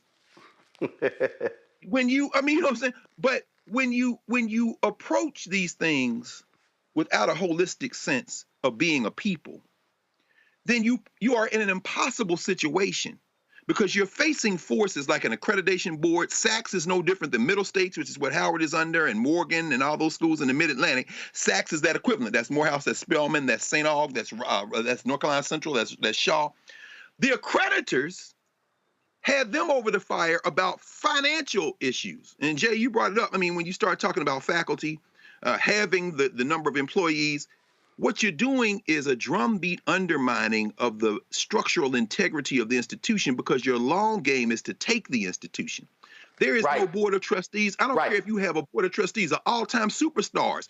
As long as Negro athletes go run for the University of Alabama instead of Tuskegee, As long as black women playing basketball for University of South Carolina, and God bless Philly's finest Dawn Staley, I got nothing but love for Dawn Staley, but as long as her girls are draining jump shots for South Carolina and not South Carolina State, as long as we don't think like a race, the destruction of HBCUs is inevitable. There's no superstar that can save it. No board, no trustees, no president, no faculty. As long as we think the white man's ice is colder, we're going to take this L. The thing for me is very simple, and that is, you're right. And I've had people hit me about Shaw, the selling of the radio station, all kinds of stuff along those lines. I mean, that's been happening for years. So if I'm going to start with the premise that I know these white folks want this, what I'm not going to do is hand them the gun and the bullets and then put my finger on the trigger. No, I'm gonna make them. I'm gonna be dodging so hard. They're gonna have to be an accurate shot. I'm not gonna be standing still 5 feet away. Right. And this is the problem that I have. You play right into their hands by not handling your business. That's right. There are examples. You said it. Sorrell at Paul Quinn. There are other examples of HBCUs that have been revived because they brought in strong leadership and they allowed them to lead. That's one of the great, and I've heard this, and I'm telling you, and I've heard this from too many places. There have been some amazing individuals that have served as presidents of HBCUs, but they have been run off because boards of trustees have thought they knew better than the person who was picked to lead. And I've had multiple individuals tell me, I will never go back to work at a HBCU because I'm not dealing with that bullshit again. I have heard, and these are not, and I need people to understand. I know a number of people, highly talented, who would love to work at an institution, but they're like, yo, I'm not dealing with nonsense. Now, I know there are people like, oh man, you making generalities. No, I'm not, because if I started saying names, some of y'all gonna get real upset. You can say my name, I know somebody who point blank. I know somebody major who left the Howard board who said, I don't have time for bullshit. Come on. And if I told you this person's name and how much money they got, y'all would be like, say what? Person told me point blank, Roland, I don't have time to sit in meetings and deal with bullshit. This is straight up what this person told me. And I was like, damn. And this is a person, not only every HBCU would want on their board, it's probably half of the PWIs in America want this person on their board.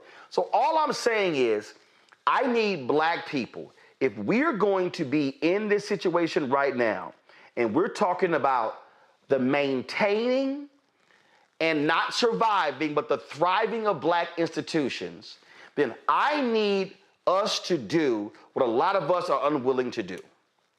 And that is to step back and say, we got to assess this whole thing. We got to assess students, faculty, staff, buildings, maintenance, endowment, leadership, board, the entire piece. Because that's how you actually rebuild an institution. Now, again, I know somebody, see, the reason this is so personal, because this reminds me of running black media, black-owned media. Walking into black institution. When I walked into the Chicago Defender, that was this historic black institution, and folks were like, oh, man, the Defender's this, the Defender's that, the Defender's this. And I'm like, but y'all ain't made a profit in 20 years. Why is your nickname the Chicago Offender? Because of all the misspellings and the errors in the paper. See, everybody had this whole historic view of the Chicago Defender, and I was like, but y'all broken. You're in a building, you're only using 10% of the building. It's hot as hell during the summer, it's cold as hell in the winter, it's dusty, it's moldy. Why are we in this building? And when I moved us, I had some folk protesting me. And it was a major historian, I can't remember his name right now, and he did an interview with NPR. He was standing outside of our building. And this is a shame. He was arguing about the building. And I said, let me ask you a question, bro. Do you want me to save the paper or the building? Because to refurbish the building would have cost $9 million. The entire company of 4 papers wasn't even worth 7. I said, so which one do you want? I said, because you know what? We moved twice before. So I'm confused why this is a problem. See, I need everybody listening to what I'm talking, understand what I'm saying. They were fighting for the building. I was fighting for the institution. I was trying to save the institution and not the building. So I need us to understand that if we're going to have black institution saving conversations, then we have to have people who are in charge, who are serious about the business, who are going to watch every dollar like a hawk, who are going to make demands of alumni, of others to say, what targets that we're setting. And the other thing is this here. When you go raise the money, you got to make sure that you use it properly, because why'd you ask for it in the first place? And so this is all I'm saying to St. Augustine's leadership. If you're going to ask the community, and this applies to any HBCU and any black institution, whether it's a black church, whether it's a black organization. Matter of fact, I saw a video, a relative of Frederick Douglass was complaining that after the U.S. Army pulled out of this parade they have every year, he was mad because the black community didn't step up and save this annual parade. This is the first thing I said. Bro, I never even heard about y'all having a parade. I'm trying to understand why y'all never reached out to black-owned media about this whole deal. See, I need people to stop coming to black people and saying, why aren't y'all helping us and saving us, if y'all never come to black people with your plan of action as to why we should help and save you. And so I didn't mean to go on this long on this St. Augustine's issue, but this is what I'm going to need from St. Augustine's or any other black institution. If you want black people to step up and assist and support, then you better have a plan of action that we can see, that's transparent and real, and you better have people who are in charge who can execute the vision of that plan. Otherwise, handing money to you is like just simply throwing it down, throwing it into a fireplace. It's just gonna get burned. It ain't gonna benefit nobody. And that's what I don't want to see happen. And so I would hope, while St. Augustine's leadership is laying out this whole deal. I just had the same conversation, y'all, with the sister who's the chair of the Black Lives Matter board. They've cleaned their finances up, lawsuits over. I said, okay, y'all come back on. Tell me what y'all doing. I'm down with supporting black institutions, but I need black folks who run in black institutions to be clear and transparent with the public on how they're going to get the job done. That's all I'm saying. So, I know, again, that was not my intent. And if I stepped on some toes, I did it by design. If I stepped on some HBCU toes, I did it by design. And if you got a problem with what I had to say, well, handle your business. Because you notice the people who handle their business, who don't have financial problems, who don't have accreditation problems, we ain't talking about them. Just something for folks to consider. Quick break. We're going to come back, talk about this whole school choice issue. That's just insane. I support school choice. What these Republicans are doing, that ain't school choice. That's helping out rich white people. We'll explain next on Roland Martin Unfiltered on the Blackstar Network. What's up, y'all? Look, Fanbase is more than a platform. It's a movement to empower creators, offering a unique opportunity for everyday people to invest in Black-owned tech, infrastructure, and help shape the future of social media. Investing in technology is essential for creating long-term wealth and influence in the digital age. The Black community must not only consume tech, we must own it. Discover how equity crowdfunding can serve as a powerful tool for funding Black businesses, allowing entrepreneurs to raise capital directly through their community through the Jobs Act.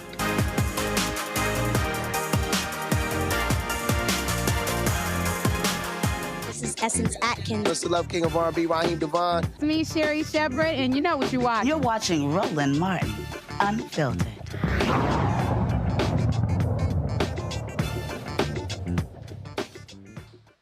I'm an advocate for school choice. I actually created the initiative School Choice is the Black Choice. But what you're seeing take place across the country in Texas and Tennessee, other places, y'all, that ain't school choice. It's the destruction of public schools. It's giving money to largely white parents who already enrolled their kids in private schools and taking taxpayer money and giving it to them.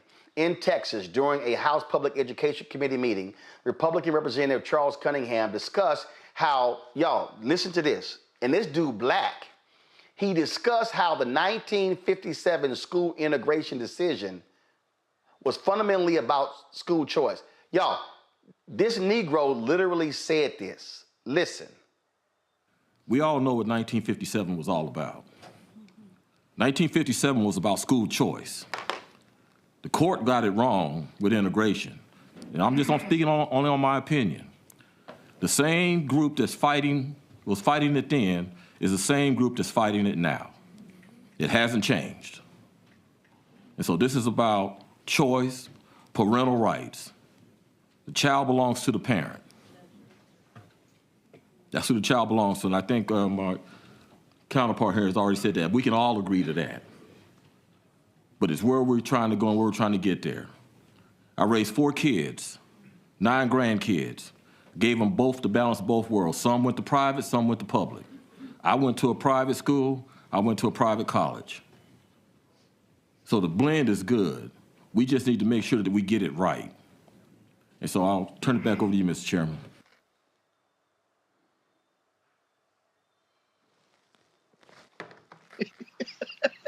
Did this Negro just say the court got it wrong? Now, let me explain what this whole 1957 thing is, folks. That's when these white folks across America started to launch so-called school choice, private academies, because they did not want Black kids in their schools. They did not want Black kids attending their public schools. They wanted to maintain white control over the schools. That's what this is all about, okay? Now, I remember I had this debate, and Randy Weingarten of AFT, she said, you know, school choice goes back to Jim Crow. I said, Randy, ain't nothing in America white folks didn't create. So, whatever. Now, here's a whole piece that I need to understand. Why do I support school choice? Because if you're going to create a system like charter schools, and we can control the curriculum and the budget and the hiring and the money from public charter schools, well, I want Black people controlling those schools. I want Black people controlling the education of Black kids. That's why I want control of the money. I want a Black KIPP. In fact, people need to understand, KIPP, their entire curriculum model was created by a Black teacher. One of the KIPP founders walked across the hall and saw how she was using music and rhyme to teach the kids in her classroom, and that became their education model. So hell, Black folk created that, but the sister wasn't one of the co-founders. 2 white guys were, okay? But I need you to understand what's going on here. What these white billionaires, David Yass and others, what they're doing is they're using the power of Republicans having supermajorities in places like Tennessee, Texas, Arkansas to completely dismantle public education, because what they want to do is they want to create a voucher program where everybody in the state gets vouchers. Here's the problem with that. If you go back and look at my interview with James Tallarico in Texas, you will see it. 5.5 million kids in school in Texas. You don't even have enough seats in private schools for all of those. So who's actually going to benefit? So sure, you're going to give these parents these vouchers, but who do y'all think? And the vouchers don't even cover the full private school tuition. So where in the hell are they going to go to school? It's a scam. It's a sham. That's exactly what it is. Here's Congresswoman Summer Lee talking about this in Congress. Ms. Lee from Pennsylvania. Thank you, Mr. Chair. Public education is important to me, right? I am a product of public education from pre-K through college, including programs like Head Start. When I listen to our colleagues on the other side, I'm always baffled by the conversation because I feel like sometimes it maybe intentionally misses the points. We've talked and we will continue to talk about good public schools or passing public schools versus failing public schools instead of talking about failing public policy, failing funding schemes, failing bureaucracy. We know that we have a system of inequitably funded schools in this country where the quality of your education can largely be determined by your zip code or your family's wealth. In my home Commonwealth of Pennsylvania, our funding scheme was so inequitable that the court said we needed to go back to the drawing board. Republicans would love to believe that the solution is dismantling the Department of Education to give us local choice. But what they're actually giving us is the responsibility of subsidizing education to localities where people will pay higher property taxes to fund the discrimination of children.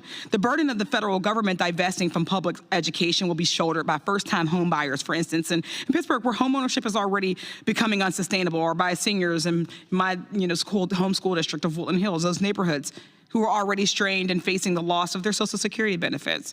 These additional tax dollars will help charter and private schools hand-select students that will improve schools' outcomes while maximizing schools' bottom line.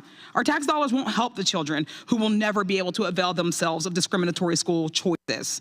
Our public education system serves the child who is unhoused or transient, the child in the foster care system who doesn't have two well-connected parents to push for scholarships, or the family facing the digital divide who will miss application deadlines reasonably, the child who didn't have access to Head Start or preschool like me because we didn't invest in those. And that child is behind in reading. We need to invest in public education because it's the only option for children that so-called parents' rights movement has decided are not worth investing in. It's also no coincidence that the school choice movement is financed by billionaires like Jeffrey Yass from my Commonwealth, who's trying to turn my state's education system into his own personal business. But a business's priority is to its stakeholders, and children have no stake in the economic model of school choice. Ms. Levin, I want to ask you about charter schools run by for-profit management companies, as you ended in the last question line. If a company is maximizing profit, it's not spending all public dollars on students, especially students who require more resources, which is why charter schools educate fewer students with disabilities than traditional public schools. In your opinion, Ms. Levin, are these for-profit charter management companies maximizing profit at the cost of students and families? Yes. Related to moving education into the private sector, one of the rationales for school choice is this free market idea that school choice will force public schools to compete for funding, thereby for public schools will improve because of that. Does evidence support this?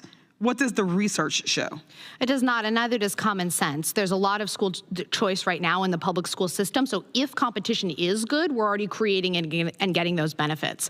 But providing high-quality education shouldn't be accomplished through cutthroat competition. It should be accomplished by giving every school the resources that it needs. Thank you. According to the 2022 GAO report, over 30% of Pennsylvania charters that receive federal charter schools program grant funding between 2006 and 2020 closed or never opened. I request unanimous consent for the 2022 GAO report on federally funded charter school closures to be entered into the record. Without objection. Thank you. I've heard countless stories about charter schools closing because of fraud and mismanagement, and voucher programs taking advantage of the fact that they have no fiscal accountability. How concerned should we be about mismanagement, fraud, and corruption if we expand federal support and funding for charters and vouchers? We should be very concerned. You're right that there are numerous reports throughout the country of both charter and voucher schools engaging in fraud, waste, and abuse of public dollars. It's unconscionable to send billions more in a federal voucher program to schools that have almost no accountability or transparency requirements. Thank you, Ms. Levin. It's clear that school choice, this school choice fallacy we're talking about today, just exacerbates the inequalities, the inequities we already have. Wealthy white families will continue to have their choices subsidized by depriving largely Black and brown and other marginalized children of educational opportunities. If school choice is going to work, children and families do need real choices. A for-profit charter school that closes a month after opening because of fraud and mismanagement is not a real choice. A private school where tuition is twice as much as a child scholarship amount, where a child is not entitled to an IEP, and where a child can be expelled, for instance, for having two moms, is not a real choice. An underfunded neighborhood school with larger class sizes, fewer books, substandard wages for teachers, and deteriorating infrastructure because everyone's increasing tax dollars are being used to subsidize charters and private, it's also not a real choice. Families and children are owed fully funded, high-quality, well-resourced public schools, and we can accomplish that, but not by giving away more handouts to billionaires that will discriminate against the most marginalized students to turn a profit. I thank you all for your time, and I yield back. See, Reese, what I want people to understand what the Republicans are trying to do, they're trying to use the phrase school choice and parental choice to sell this. But when you have these billionaires who purposely are giving $10, $15, $20 million to these Republican governors to push this, we know exactly what this is all about. It has nothing to do with outcomes. I stood in front of a group in Washington, D.C. more than 2 decades ago, and I said, so y'all support vouchers. I said, okay, if you truly support vouchers, then you should only support vouchers for students who attend schools in the bottom 10%. I said, why don't you start there? I said, but when you start trying to push vouchers for all parents, I said, we know what that's all about. That's about white suburban parents being able to get those tax dollars to send their kids to private schools so they don't have to keep forking over all the money themselves. And the room went real quiet. And I said, and if you don't support what I said first, that tells me you actually don't support vouchers for real. You're actually full of shit. Right. What we're seeing is wealth redistribution and a caste system in our education system. That's what dismantling the Department of Education is for. That's where these Republican governors are bought and paid for by these so-called school choice, these charter schools. That's all this is about. This country has not shown that it is interested in equally and equitably educating its students. And we for damn sure are not heading down that path with Republicans in office holding the trifecta of control of the government. And so the gaslighting is not going to work. And pretty soon they're not even going to feel the need to gaslight. They're just going to straight up say it, and it's going to be deal with Bobby who's going to check me, boo. See, the thing here, Jade, is folk got to recognize, in fact, what's happening is I'm actually going to be in Austin, the state capitol, on Wednesday. I'm being honored by the Texas Legislative Black Caucus as an outstanding Texan. And I hit Representative Tellerico, said, hey, I'll be more than happy to do something, hold a news conference or whatever. I said to speak out against this because we know what this is. We know what this scam is. And these folks actually don't care about educational outcomes. They don't care about it because the numbers are the numbers. You literally have finite number of private schools in the entire state. You have huge areas, inner city and rural, where there are no private schools, okay? And so all of a sudden, you're gonna completely create a massive statewide voucher program in Texas for every public school student when a very small percentage can go to the private schools. So are you serious? No, we know what this is. This is about white suburban parents. And it's also about the right who want to decimate teachers' unions because they support Democrats. We know what this is. And so my whole deal is just be upfront and say it. Stop trying to sell this as, oh, this is going to be great for parental choice. And Roland, you're right, because there's no parents or students at the table, right? This is for the need, like you said, we already know what this is for. And this is for the bureaucrats to continue to try to hold on to the power, every sense of the power that they have and that they've always had. And like you said, the same ones who can afford to send their kids to private school. Also, I am so sick of this administration weaponizing education and treating education like a business, right? Instead of like a service that it really is. They're treating it like an option instead of it's a necessity. And what it's doing is these draconian efforts, they're really punishing. And not only are they punishing, they're dehumanizing the students, particularly the students who really need it and were from marginalized communities and who really kind of don't stand a chance generationally. And just like the Congresswoman said, I always say that kids should not be punished because of their social economic background or their zip code. And that's exactly what is happening here. And if you're talking, and with their zip codes and the social economic background, a lot of that we know in our communities can be generational, right? So what does that look like in the future? What does that look like after they graduate high school? Does that look like going on to college, right? What does that look like for our community in the future? It doesn't look like they're not even considering the well-being of our students in the future because it's not about us, as we know, right? And most passionately to me, the IEP programs, that's something with the students with disability that is very, as a person who has a disability myself that was accommodated while I was in school, in public school, that's something that I know is essential to any future, any successful or any hint of successful future with public school students. So that is something that's near and dear to me, which I know that administration does not care about. Mm-hmm. See, Greg, the thing here that, whenever I hear these people start talking about education, I mean, you see it right now with what's happened to DOE. Let's send the money to the states. First of all, 90% of school funding in America comes from local and state dollars. Okay? It ain't coming from the federal government. 90%. So when I hear these Republicans say, well, I mean, look at these outcomes, look at these math and reading scores, so get rid of the Department of Education. The Department of Education federally is not responsible for math and reading scores. That's the states. And the fact of the matter is, when you look at some of the worst places in America when it comes to education, a lot of them are in southern states, red states. But it's amazing how they seem to forget that. But the next thing is, when you start talking about educating kids, it goes beyond just, you're talking about buildings, facilities. You're talking about kids who go to school hungry every single day.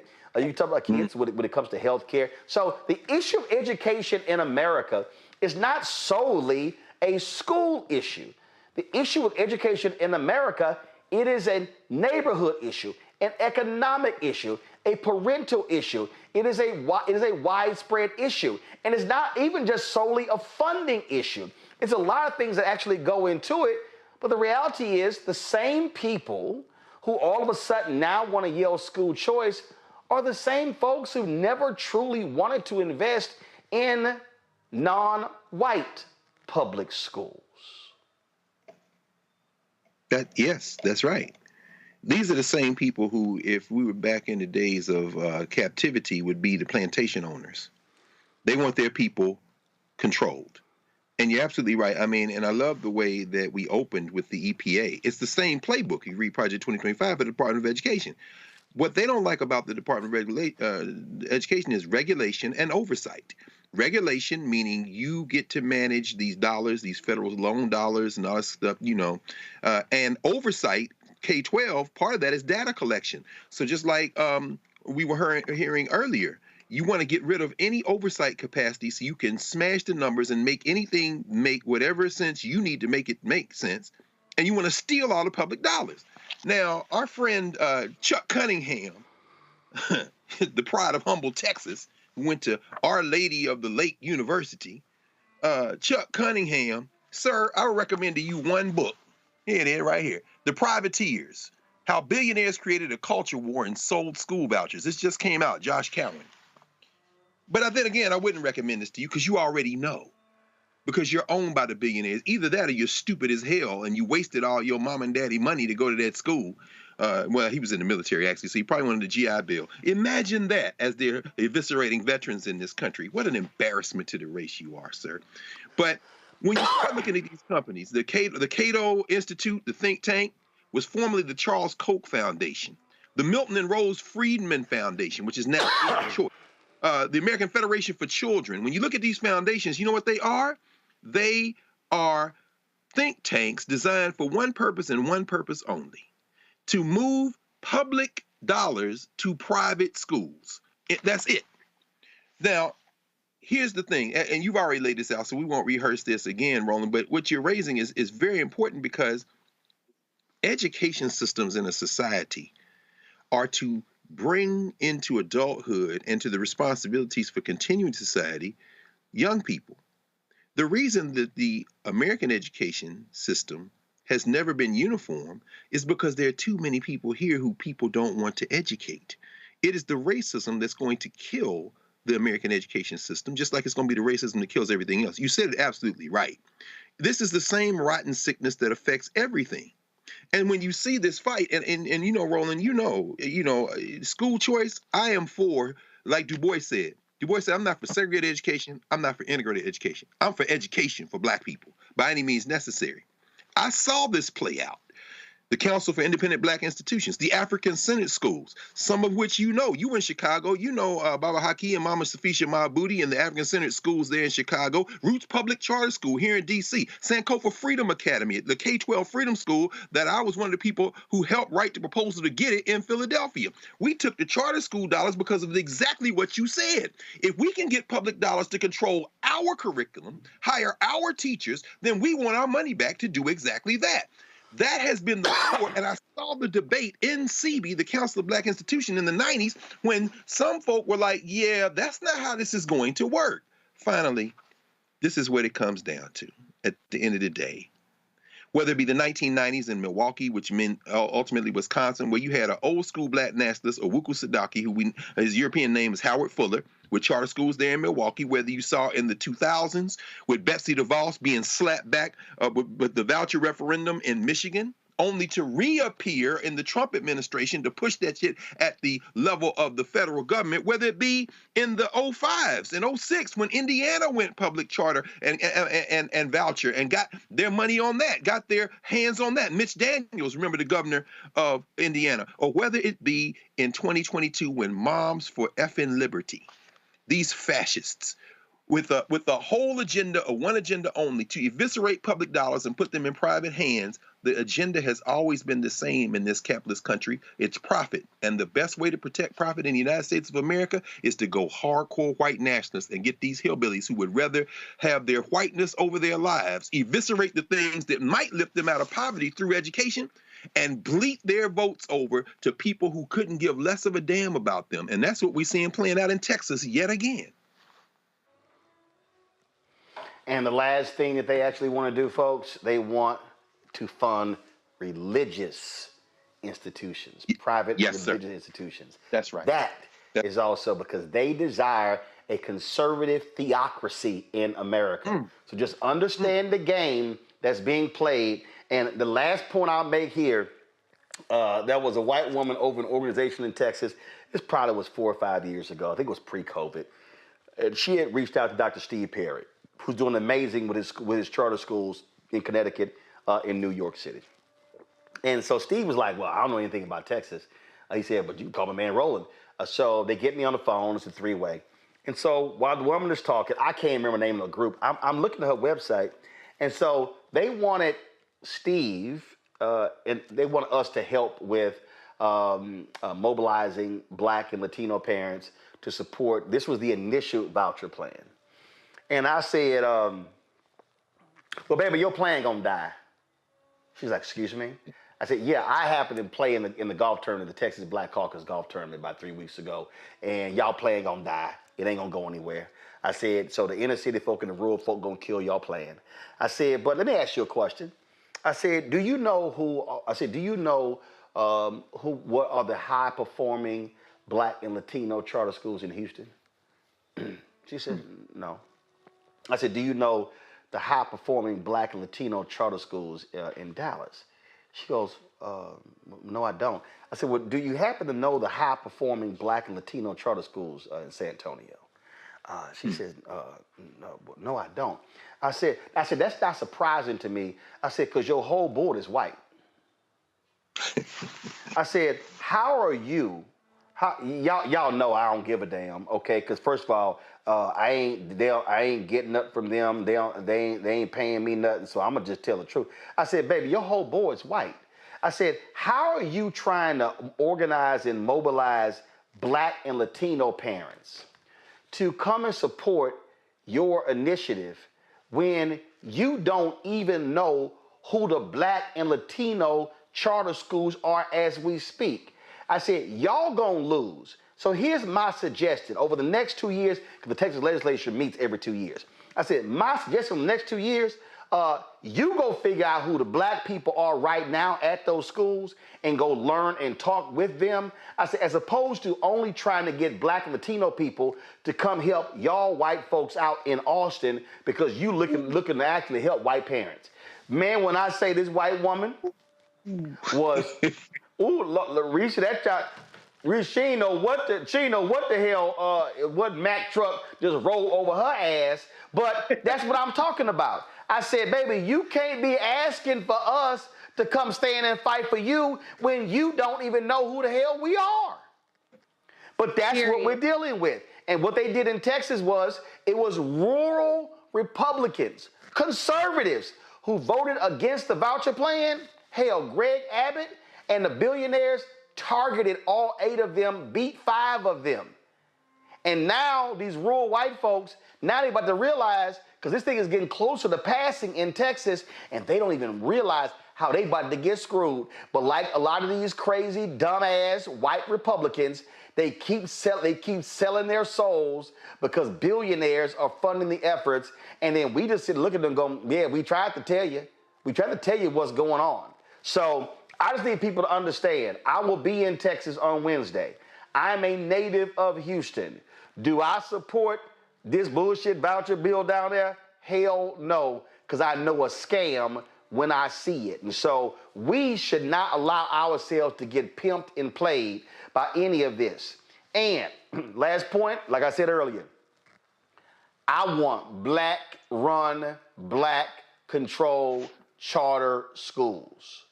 I want our people running them, controlling them, in charge, hiring as well, because if you tell me right now that if I can control the school and the money and the curriculum and the contracts and the hiring, hell yeah, I want to take control of that as opposed to just yell and complain about it. So if you disagree with me, that's fine, but I'm real clear. And I'm gonna tell you, I was in the meeting.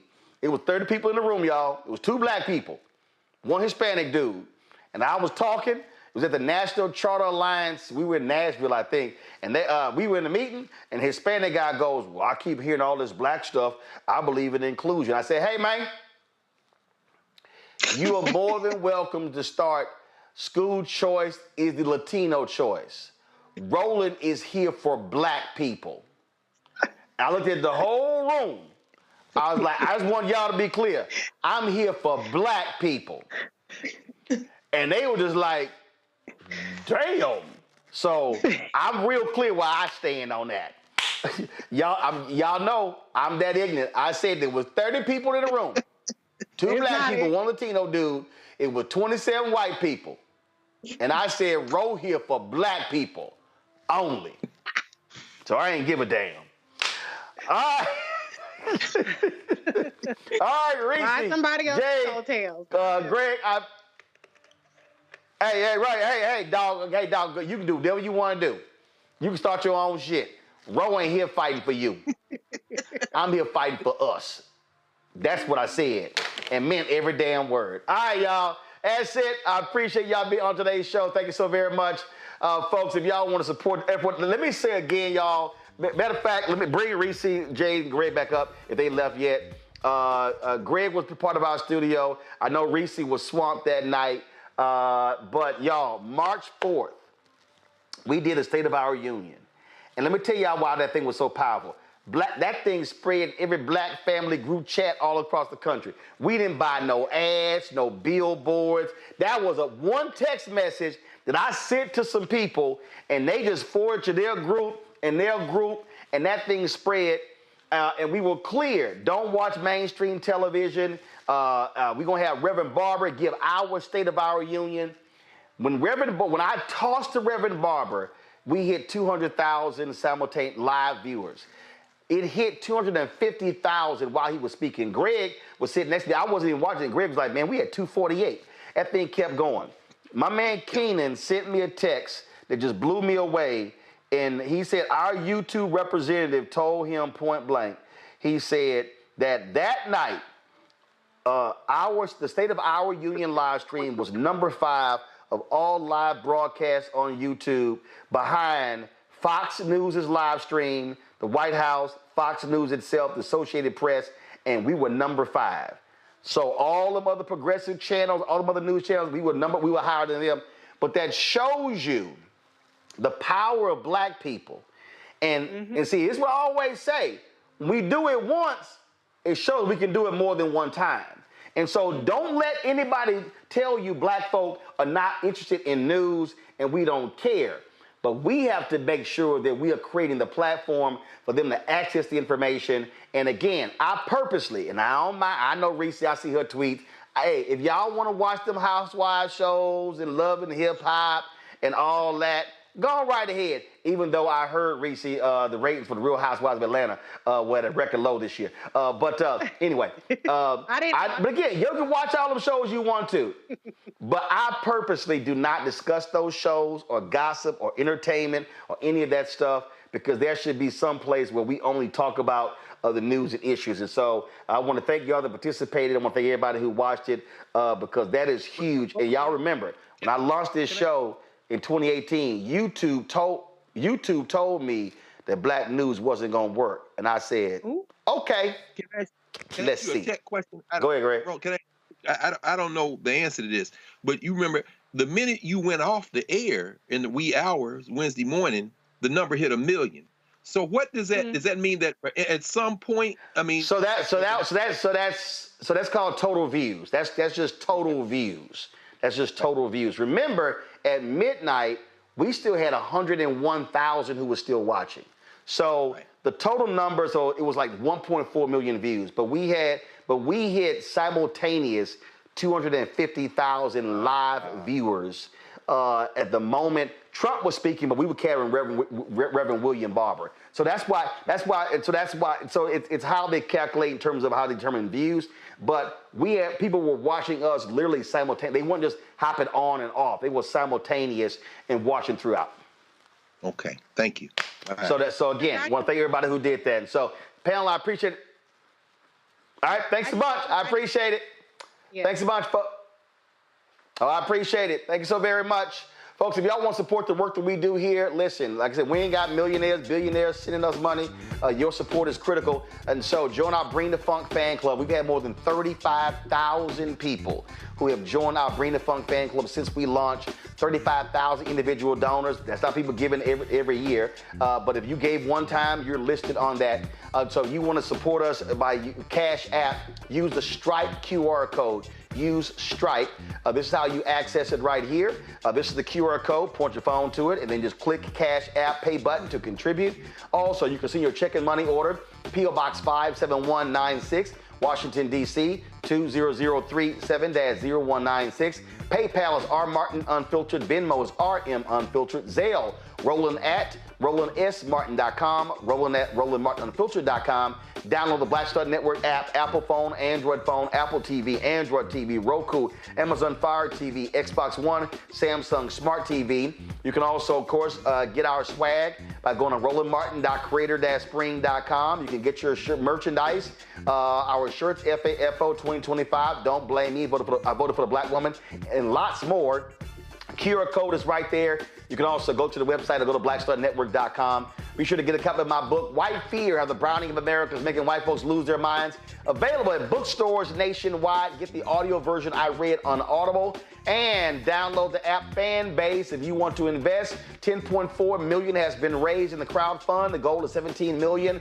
Go to startengine.com/fanbase, startengine.com/fanbase for more information. Folks, that's it. I'll see you tomorrow right here on Roland Martin Unfiltered on the Blackstar Network. How? Blackstar Network is here. Oh, no!